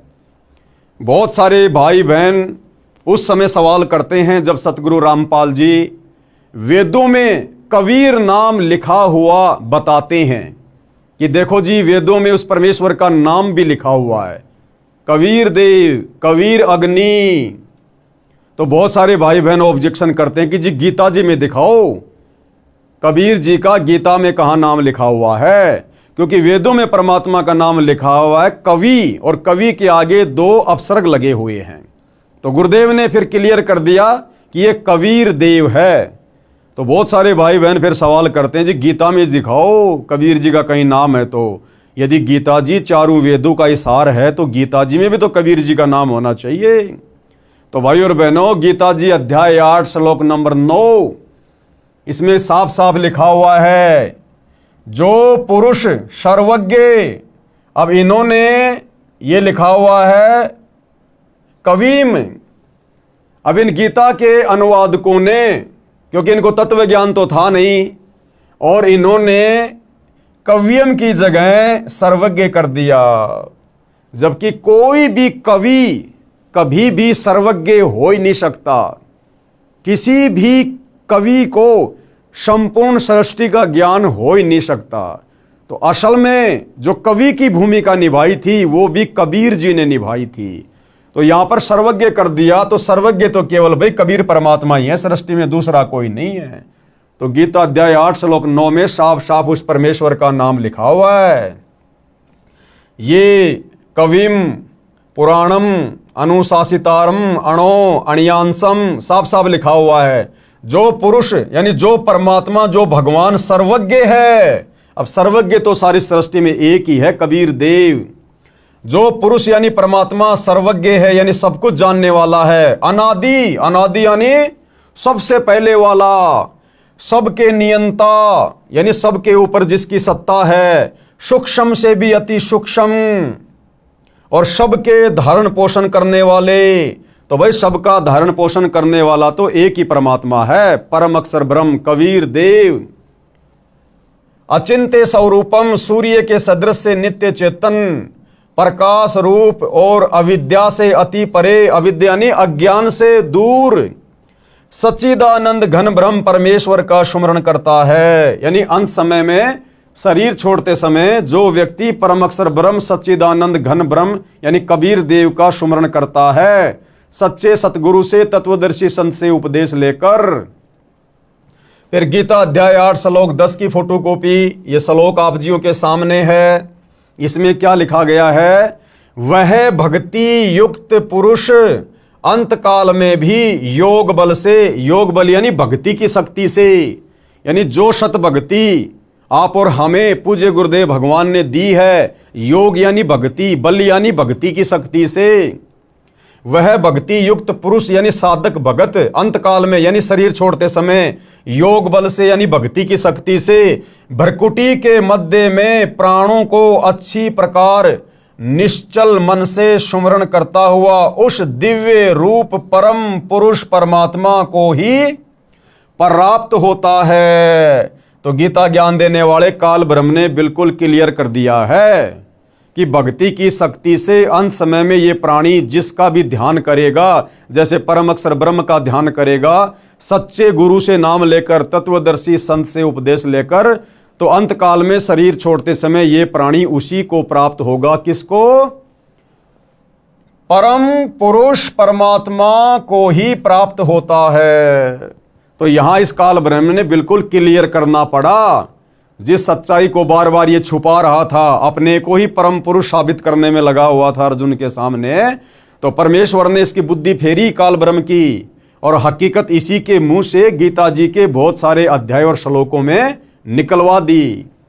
अब आगे भाई और बहनों, गीता अध्याय 8 श्लोक 20 की फोटोकॉपी, ये इसका श्लोक है, आप जी देख सकते हैं, पढ़ सकते हैं। ये सामने संस्कृत लिखी हुई है, सामने उसका हिंदी में अनुवाद है। परंतु उस अव्यक्त से भी अति परे दूसरा अर्थात विलक्षण जो सनातन अव्यक्त है, भाव है, वह परम दिव्य पुरुष सब भूतों के नष्ट होने पर भी नष्ट नहीं होता। अब यहां पर भाई और बहनों अक्षर पुरुष का भी हल्का सा जिक्र आ गया। परंतु उस अव्यक्त से भी अति परे, अव्यक्त कौन? ये अक्षर पुरुष, सात संग ब्रह्मांड का स्वामी, गीता ज्ञान देने वाले भगवान से अन्य एक अव्यक्त और बताया गया है, अक्षर पुरुष। कहते हैं उससे भी परे। अब अक्षर पुरुष से ऊपर फिर कौन? शतलोक में कबीर परमात्मा, परम अक्षर ब्रह्म।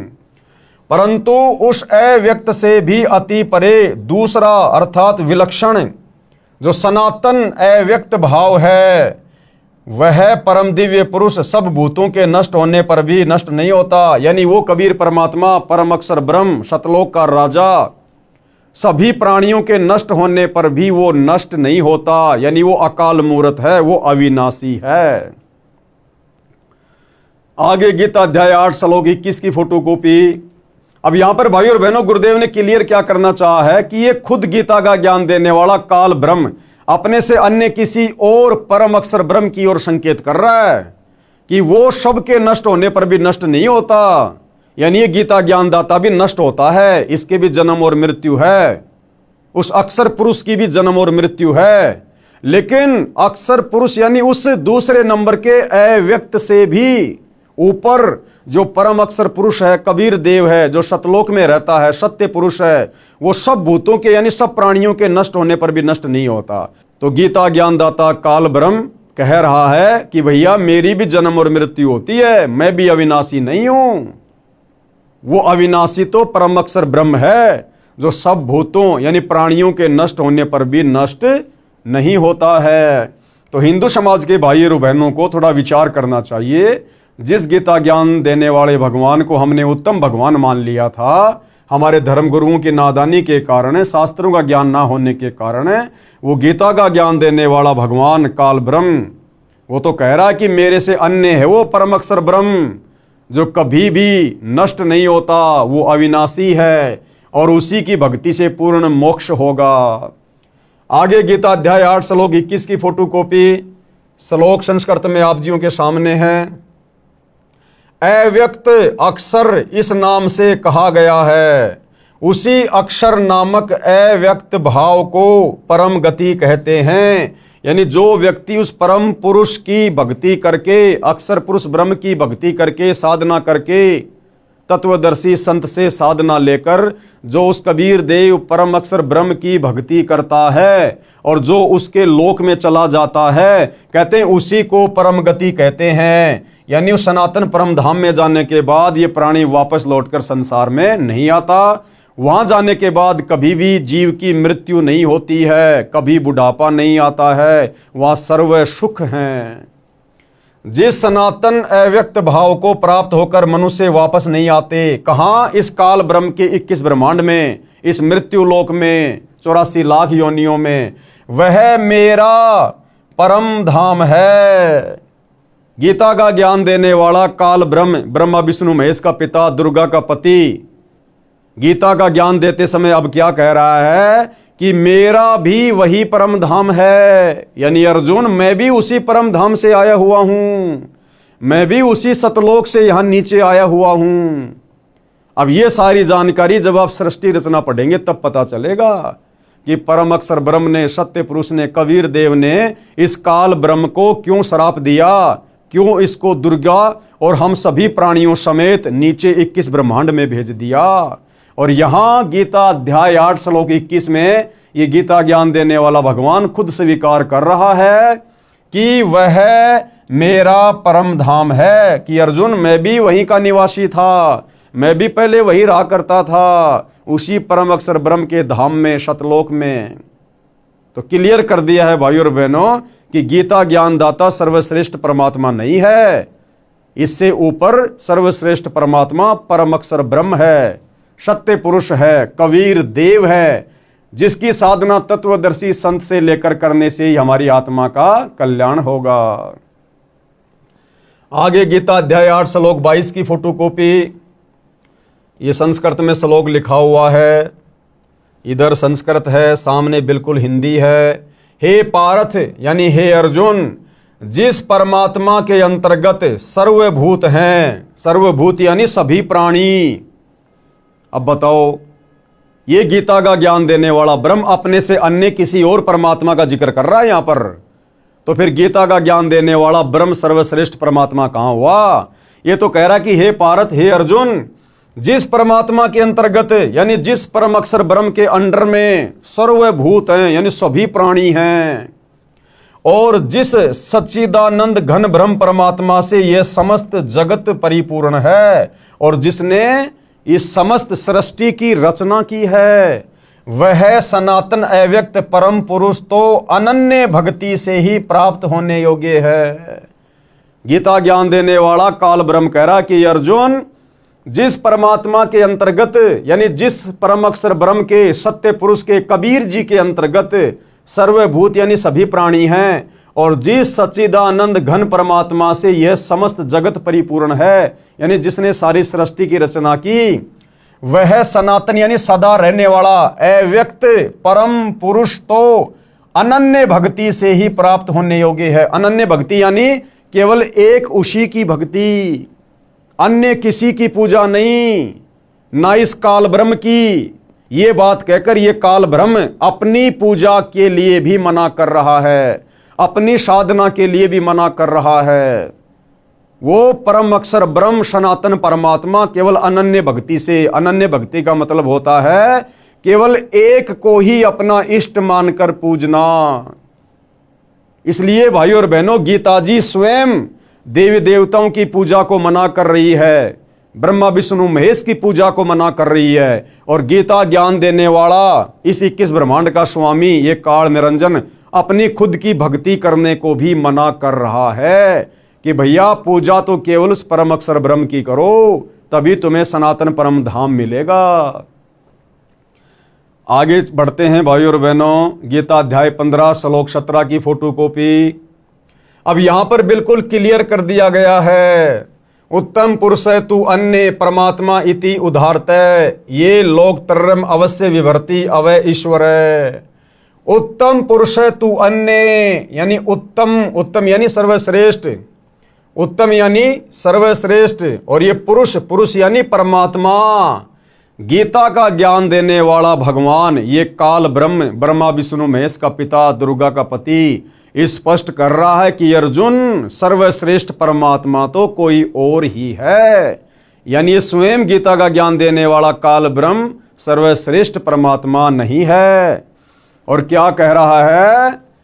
उत्तम पुरुष तो अन्य ही है, उत्तम यानी सर्वश्रेष्ठ, और ये पुरुष यानी भगवान, कहता है वो तो अन्य ही है अर्जुन, मेरे से अन्य है, जो तीनों लोकों में प्रवेश करके सबका धारण पोषण करता है। तीनों लोक ये ब्रह्मा विष्णु महेश के लोक नहीं, तीनों लोक ये पाताल स्वर्ग और पृथ्वी नहीं, पूरा 21 ब्रह्मांड इस काल का एक लोक है। दूसरा लोक कहा जाता है अक्षर पुरुष के 7 संग ब्रह्मांडों को, और तीसरा लोक कहा जाता है ऊपर के 4 अविनाशी लोकों को। यानी 21 ब्रह्मांड एक लोक हो गया, अक्षर पुरुष के ब्रह्मांड ये दूसरा लोक हो गया, और ऊपर के चारों अविनाशी लोक, शतलोक, अगमलोक, अलखलोक, अनामी लोक, इन चारों को मिलाकर एक लोक की संज्ञा दी गई है कि जो परमात्मा, जो उत्तम पुरुष तीनों लोकों में प्रवेश करके सबका धारण पोषण करता है। उत्तम पुरुष तो अन्य ही है जो तीनों लोकों में प्रवेश करके इन तीनों लोकों के अंतर्गत सारी सृष्टि आ जाती है, जो तीनों लोकों में प्रवेश करके सबका धारण पोषण करता है। अविनाशी परमेश्वर और परमात्मा इस प्रकार कहा गया है। ये गीता ज्ञान देने वाला कह रहा कि अर्जुन, इसलिए मैं उसको परमेश्वर कहता हूं, अविनाशी कहता हूं। क्यों? क्योंकि वो तीनों लोकों में प्रवेश करके यानी सारी सृष्टि का धारण पोषण करता है, इसलिए वो मेरे से अन्य उत्तम परमात्मा है, उत्तम परमेश्वर है। और उसी की भक्ति करने से जीव आत्मा का सदा सदा के लिए जन्म और मरण से छुटकारा होता है, अन्य कोई चारा नहीं है। तो अब विशेषकर हिंदू समाज से जुड़े श्रद्धालुओं को अपनी आंखों से गीता जी के ये प्रमाण देखकर विचार करना चाहिए, चिंतन करना चाहिए कि गीता जैसा पवित्र ग्रंथ हमें अध्यात्म के विषय में क्या मार्गदर्शन कर रहा है, भक्ति और भगवान के विषय में हमें क्या कहना चाह रहा है। और हमारे नादान धर्म गुरुओं ने तत्व ज्ञान के अभाव में हमें गीता और वेदों का क्या उल्टा पाठ पढ़ा दिया है, हमें भगवान और भक्ति की परिभाषा से कोसों दूर कर दिया है। तो आगे बढ़ते हैं भाइयों और बहनों, गीता अध्याय 2 श्लोक 17 की फोटोकॉपी, यानी फिर से गीता का ज्ञान देने वाला ये काल ब्रह्म, ब्रह्मा विष्णु महेश का पिता, दुर्गा का पति, अपने से अन्य उस परम अक्षर ब्रह्म की जानकारी दे रहा है, अपने से अन्य उस सर्वश्रेष्ठ परमात्मा के विषय में बता रहा है। और क्या कह रहा है? गीता अध्याय 2 श्लोक नंबर 17 आप जी की आंखों के सामने है। नाश रहित तो तू उसको जान जिससे यह संपूर्ण जगत व्याप्त है। यह आपकी आंखों के सामने संस्कृत है। अविनाशी, अविनाशी यानी नाश रहित, जिसका कभी विनाश नहीं होता। अविनाशी तू तत्विधि येन इदम सर्वम, यानी हे अर्जुन, नाश रहित यानी कभी जिसका नाश ना हो, नाश रहित तो तू उसको जान जिससे यह संपूर्ण जगत व्याप्त है। यानी हे अर्जुन, तू अविनाशी यानी नाश रहित भगवान यानी परमात्मा उसको जान जिसने सारे संसार की रचना की है।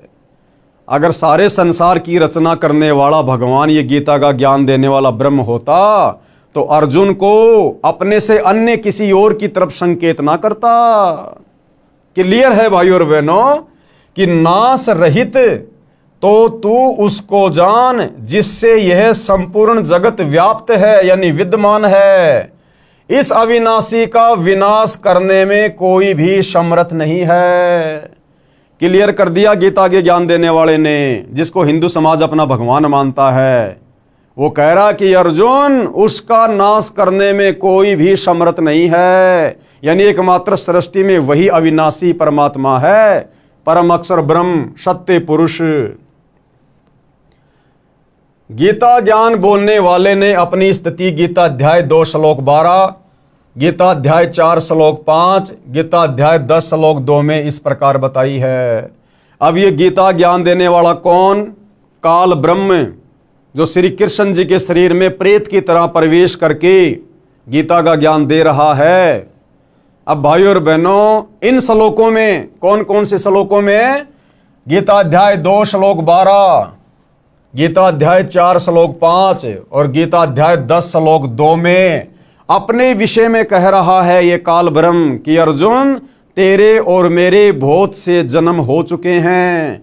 तू भी जन्मता है और मरता है, मैं भी जन्मता हूं और मरता हूं। यानी ये गीता का ज्ञान देने वाला भगवान अविनाशी नहीं है। अविनाशी कौन है? उसके विषय में तो इसने ऊपर के श्लोक में बता दिया कि अविनाशी तो उसको जान जिसको मारने में कोई भी समर्थ नहीं है। और अब ये गीता का ज्ञान देने वाला काल ब्रह्म गीता अध्याय 2 श्लोक 12, गीता अध्याय 4 श्लोक 5 और गीता अध्याय 10 श्लोक 2 में अपनी स्थिति बता रहा है जन्म और मरण के विषय में। कह रहा कि मैं अविनाशी नहीं हूं, मेरे तो जन्म और मृत्यु होती है। अब बताओ भाई और बहनों, जिसकी खुद की जन्म और मृत्यु हो, फिर वो कैसे परमात्मा हो सकता है? ध्यान से पढ़िएगा। पेश है गीता अध्याय 2 श्लोक 12, गीता अध्याय 4 श्लोक 5 और गीता अध्याय 10 श्लोक 2 की फोटोकॉपी। देखो भाई और बहनों, आज तक के भक्ति इतिहास में हमारे किसी भी धर्म गुरु ने, किसी भी आचार्य और शंकराचार्य ने, किसी भी कथावाचक ने या किसी भी धर्म के किसी भी गुरु ने हमें इन धर्म शास्त्रों को इस प्रकार से अध्याय बताकर, श्लोक बताकर, उंगली रख रख कर हमें इस प्रकार से नहीं समझाए, क्योंकि इन लोगों के पास में तत्व ज्ञान का अभाव था। इन चारों वेदों में, गीता जी में, कुरान, तौरेत, जबूर, इंजिल, बाइबल, इनमें कंप्लीट अध्यात्म का ज्ञान नहीं है। तो जब हमारे धर्म गुरुओं को ही कंप्लीट अध्यात्म का ज्ञान नहीं था, तो भला वे हमें क्या बताते, क्या समझाते? और जैसा उन्होंने अपनी बुद्धि स्तर से इन धर्मशास्त्रों को समझा आधा अधूरा, वही आधा अधूरा ज्ञान इन्होंने समाज में पेश कर दिया। और हम नादानों ने उनको संस्कृत के ज्ञाता मानकर, अध्यात्म के मार्गदर्शक मानकर, उनके द्वारा बताए गए आधे अधूरे ज्ञान को हमने सर्वश्रेष्ठ ज्ञान मानकर स्वीकार कर लिया, जिस कारण से हमारी मुक्ति नहीं हो पा रही। हमारे पूर्वज शरीर छोड़ने के बाद शास्त्र विरुद्ध साधना करने के चलते प्रेत योनि में चले गए। आज उनके श्राद्ध निकलवाए जा रहे हैं। श्राद्ध निकलवाने का मतलब है हमारे जो पूर्वज हैं वो भूत बने हुए हैं, भूत। तो भाई और बहनों, अब हमें वो सर्वश्रेष्ठ भक्ति सतगुरु रामपाल जी के सानिध्य में प्राप्त हुई है, जिस सत भक्ति को करके ना हमने भूत बनना, ना प्रेत बनना, ना हमने भ्रमना भटकना, ना हमने नरक में जाना, ना हमारा कभी जन्म होगा, ना कभी फिर हमारी मृत्यु होगी। और हम सदा सदा के लिए परम अक्षर ब्रह्म सत्य पुरुष कबीर देव जी के लोक में, सत्य लोक में चले जाएंगे, जहां पर हमें सर्व सुख प्राप्त होंगे। तो अब यहां गीता अध्याय 2 श्लोक 12, गीता अध्याय 4 श्लोक 5 और गीता अध्याय 10 श्लोक 2 में ये गीता ज्ञान देने वाला भगवान स्वयं की स्थिति के बारे में बता रहा है कि भैया मेरी भी जन्म और मृत्यु होती है अर्जुन। ध्यान से देखिए भाई और बहनों, गीता अध्याय 2 श्लोक 12 की फोटोकॉपी आप भाई बहनों की आंखों के सामने है। गीता अध्याय 2 श्लोक 12, ये संस्कृत में श्लोक लिखा हुआ है, आप जी अपने घर पर रखी गीता जी से मिलान कर सकते हैं। न तू एवं एवं अहम जातु न आशम त्वम न आसी। क्या लिखा हुआ है? न तो ऐसा है कि मैं किसी काल में नहीं था। अब इसका क्या मतलब है भाई और बहनों? ये गीता ज्ञान देने वाला काल ब्रह्म, दुर्गा का पति, ब्रह्मा विष्णु महेश का पिता, ज्योति निरंजन क्या कह रहा है अर्जुन को? न तो ऐसा है कि अर्जुन ऐसा भी नहीं है कि मैं किसी काल में नहीं था, यानी मैं हर समय रहता हूं, यानी मेरा जन्म होता रहता है। न तो ऐसा ही है कि मैं किसी काल में नहीं था, अथवा तू नहीं था, अथवा ये राजा लोग नहीं थे, क्योंकि महाभारत के युद्ध में बहुत सारे राजा लोग खड़े हुए थे, उनके विषय में कहा जा रहा है कि अर्जुन न तो ऐसा है कि किसी भी काल में मैं नहीं था या तू नहीं था या फिर ये राजा लोग नहीं थे, और न ही ऐसा ही है कि इससे आगे हम सब नहीं रहेंगे, यानी आगे भी हमारे जन्म होते रहेंगे, हम मरते रहेंगे और हमारे जन्म होते रहेंगे। आगे चलिए गीता अध्याय 4 श्लोक 5 की फोटोकॉपी। ये गीता अध्याय 4 श्लोक 5 की फोटोकॉपी है भाई और बहनों। पीडीएफ में थोड़ा क्लियर नहीं आ रहा है, इसलिए दास ने साइड में उसकी फोटोकॉपी लगा दी है। आप जी गीता अध्याय 4 श्लोक 5 को देख सकते हैं। इसमें गीता ज्ञान देने वाले काल ब्रह्म ने बिल्कुल क्लियर कर दिया अपने जन्म के विषय में। और क्या कह रहा है? हे परंतप अर्जुन, मेरे और तेरे बहुत से जन्म हो चुके हैं, तू उनको नहीं जानता किंतु मैं जानता हूं। क्लियर कर दिया है गीता ज्ञान देने वाले ने कि मेरा जन्म और मृत्यु होती है, कि हे परंतप अर्जुन, तेरे और मेरे बहुत से जन्म हो चुके हैं, किंतु उन सबको तू नहीं जानता, मैं जानता हूं। यानी गीता ज्ञान देने वाले भगवान इस काल ब्रह्म की भी मृत्यु होती है और इसके जन्म होते हैं। और भाइयों और बहनों, जो जन्म और मृत्यु में है वो कभी भी हमारा जन्म और मृत्यु का रोग समाप्त नहीं कर सकता। जो जन्म और मृत्यु में है वो परमात्मा नहीं हो सकता, परमेश्वर नहीं हो सकता। इसीलिए गीता ज्ञानदाता काल ब्रह्म ने उस परम अक्षर ब्रह्म को अविनाशी की संज्ञा दी गई है कि नाश रहित तो उसको जान जिसको मारने में कोई भी सक्षम नहीं है। तो गीता अध्याय 4 श्लोक 5 की फोटोकॉपी ने बिल्कुल क्लियर कर दिया है। अब लास्ट में आपको दिखाते हैं भाइयों और बहनों, गीता अध्याय 10 श्लोक 2 संस्कृत आपके सामने है और क्या लिखा हुआ है, मेरी उत्पत्ति को कौन कह रहा है, ये काल ब्रह्म गीता का ज्ञान देने वाला, कि मेरी उत्पत्ति को, उत्पत्ति यानी जन्म लेने की प्रक्रिया को, तो जिसकी उत्पत्ति होती है भाइयों और बहनों उसका विनाश भी होता है, यहां का नियम है। तो काल ब्रह्म खुद कह रहा है कि मेरी उत्पत्ति को यानी जन्म लेने की प्रक्रिया को, अर्थात लीला से प्रकट होने को न देवता लोग जानते हैं और न ही महर्षि जन ही जानते हैं, क्योंकि ये काल ब्रह्म इन सबको अपने कंट्रोल में रखता है। ये किस ब्रह्मांड का स्वामी है, ये दुर्गा का पति है, ये गुप्त रहता है, किसी के सामने अपने ओरिजिनल रूप में नहीं आता, क्योंकि इसका विकराल चेहरा है, देखते ही आदमी का कलेजा फट जाए, क्योंकि इसको श्राप लगा हुआ है परम अक्षर ब्रह्म से, कबीर देव से।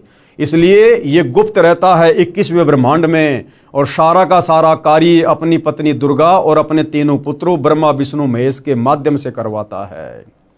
तो ये कह रहा है कि मेरी लीला से प्रकट होने की, अर्थात मेरे जन्म लेने की प्रक्रिया को न तो देवता लोग जानते हैं और न ही महर्षि जन जानते हैं।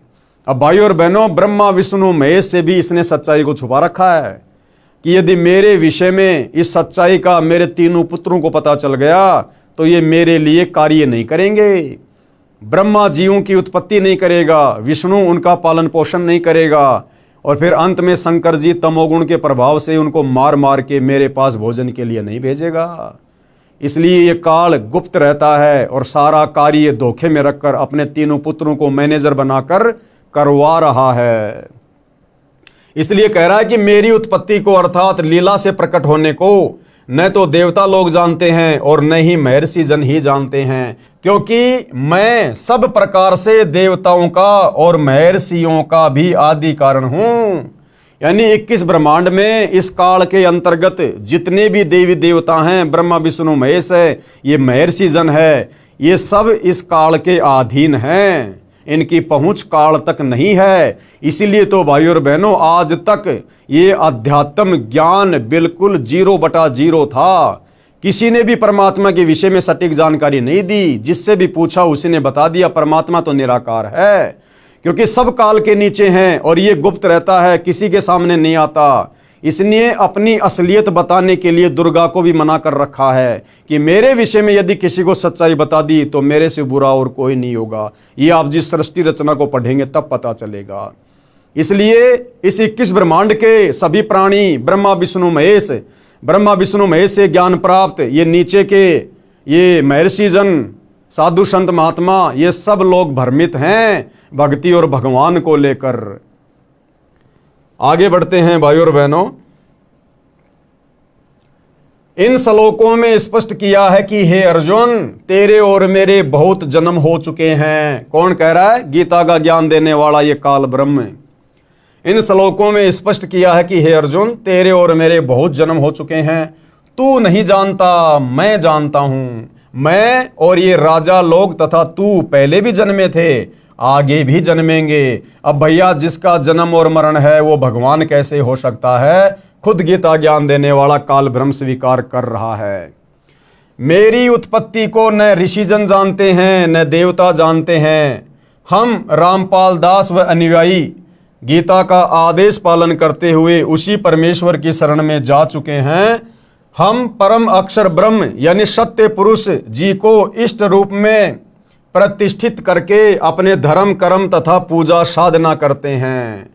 अन्य विश्व के सभी धर्मों व देवों का सम्मान करते हैं।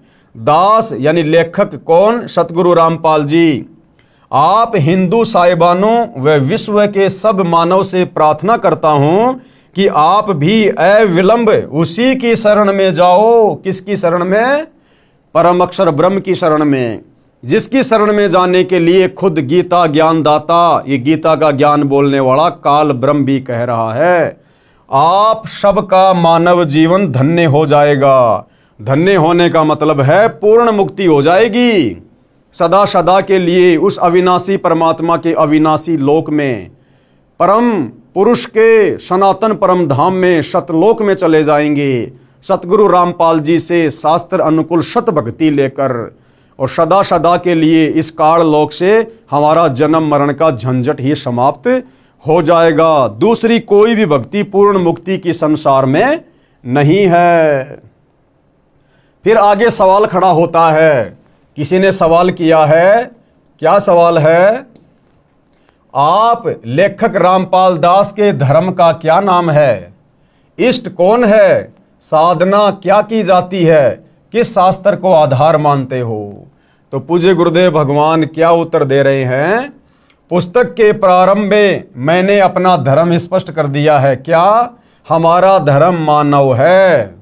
यानी ये जितने भी धर्म हैं जो वर्तमान में प्रचलित हैं, हिंदू, मुस्लिम, सिख, ईसाई, जैनी, यहूदी, बौद्ध, सिख, ये तो हमारे धार्मिक धर्म गुरुओं की अज्ञानता का नतीजा है, जो समाज को इन शास्त्रों का निष्कर्ष निकालकर सत भक्ति नहीं दे पाए, जिस कारण से समाज धीरे धीरे सनातनी पूजा से हटकर संप्रदायों में बट गया, देवी देवताओं की पूजा में बट गया। तो ये जो तथाकथित धर्म है, ये तो हमारे नादान धर्म गुरुओं की देन है। अन्यथा हम सभी प्राणियों का एक ही धर्म है, मानव धर्म, क्योंकि हम सब मानव है, इंसान हैं, और जिसके अंदर मानवता है, इंसानियत है, दया है, धर्म है, वही असल में धार्मिक व्यक्ति है। पुस्तक के प्रारंभ में मैंने अपना धर्म स्पष्ट कर दिया, हमारा धर्म मानव है। हम मानव शरीरधारी प्राणी हैं। यह आदि सनातन धर्म पंथ कहा जाता है। हमारा इष्ट यानी इष्ट कौन है? परम अक्षर ब्रह्म, जिसकी शरण में जाने के लिए गीता ज्ञानदाता कह रहा है। परम अक्षर ब्रह्म यानी सत्य पुरुष है। हम सूक्ष्म वेद के आधार से साधना में पूजा करते हैं, क्योंकि चारों वेदों में भक्ति का कंप्लीट ज्ञान नहीं है, इसलिए पांचवा वेद सूक्ष्म वेद, उसकी रचना स्वयं परम अक्षर ब्रह्म धरती पर संत रूप में आकर करवाते हैं। उसमें कंप्लीट अध्यात्म का ज्ञान होता है, और फिर उस पांचवें सूक्ष्म वेद को समझाने के लिए वही परम अक्षर ब्रह्म सत्य पुरुष कबीर देव तत्वदर्शी संत बनकर धरती पर प्रकट होते हैं, जैसे कि वर्तमान में सतगुरु रामपाल जी। परम अक्षर ब्रह्म का नाम कबीर है। चारों वेद व गीता जी का ज्ञान सूक्ष्म वेद से लिया अधूरा ज्ञान है, परंतु जितना इनमें ज्ञान है वह सत्य है, सूक्ष्म वेद से मिलता है। हमारा धाम सत्य लोक है, यानी हम कहाँ के निवासी हैं? सतलोक के, जिसे सनातन परम धाम भी कहा जाता है। सनातन मतलब जो कभी भी विनाश में नहीं आता, और ये परम यानी सर्वश्रेष्ठ, और धाम यानी जगह, स्थान। कृपया पढ़े इसी पुस्तक के पेज नंबर 437 पर उन्हें साधकों की आत्मकथा, जो पहले हिंदू समाज में चल रही शास्त्रों की विपरीत पूजा करते थे, जिससे कोई लाभ नहीं हुआ। जब से शास्त्रोक्त साधना करने लगे, कितना चमत्कारी लाभ हुआ, मोक्ष भी हुआ। अतः विश्व के सब भाइयों तथा बहनों से निवेदन करता हूं कि सब एक हो जाओ, यानी अब वो समय आ गया सत भक्ति करके जन्म मरण से अपना पीछा छुड़वाने का। ये भक्ति युग शुरू हो चुका है। सत्य साधना करके जन्म मृत्यु के कष्ट से सदा के लिए छुटकारा प्राप्त करो। परमेश्वर के उस परम धाम में जाओ, जहां जाने के पश्चात साधक यानी भगत, साधिका यानी फीमेल भगत फिर लौटकर संसार में नहीं आते। आप सभी का शुभ चिंतक, लेखक संत रामपाल दास यानी सतगुरु रामपाल जी। तो भाइयों और बहनों, हिंदू धर्म के सर्वश्रेष्ठ ग्रंथ पवित्र गीता जी ने भक्ति और भगवान की स्थिति को दर्शाते हुए उसके विषय में साफ साफ बताते हुए किसी प्रकार की कोई कमी नहीं छोड़ी है। आप और हमें मनुष्य जन्म प्राप्त हैं। हमें परमपिता परमेश्वर ने 84 लाख योनियों से भिन्न शरीर प्रदान किया है। विशेष हमारे को बुद्धि प्रदान की है, सोचने समझने की सलाह लेने की हमारे को विशिष्ट परमात्मा ने यह तर्क शक्ति दी है। हम इन सभी चीज़ों का इस्तेमाल करते हुए इस अध्यात्म को जानने और पहचानने का धैर्यपूर्वक निष्पक्ष होकर प्रयत्न करें, प्रयास करें। तभी भाइयों और बहनों हम इस पुस्तक में लिखे गूढ़ ज्ञान को, सत्य ज्ञान को समझ पाएंगे और सतगुरु रामपाल जी की शरण प्राप्त करके अपनी आत्मा का कल्याण करवा पाएंगे।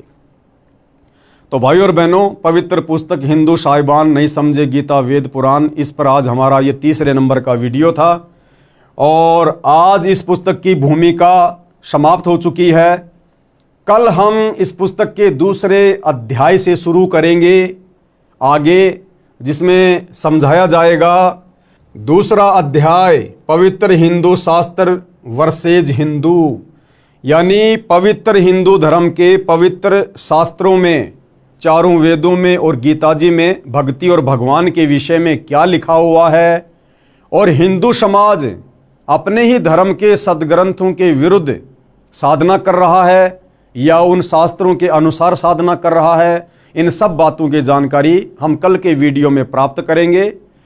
तब तक के लिए पूज्य गुरुदेव भगवान हम सबको आशीर्वाद दे, हम सबका मार्गदर्शन करे, हमें सद्बुद्धि प्रदान करे, ताकि उनके कर कमल से लिखित इन पवित्र पुस्तकों की सच्चाई हमारी समझ में आ सके और हम अपना आत्म कल्याण करवाने की दिशा में आगे बढ़ें। तो आज के वीडियो में केवल इतना ही। बंदी छोड़ सतगुरु रामपाल जी भगवान की जय हो।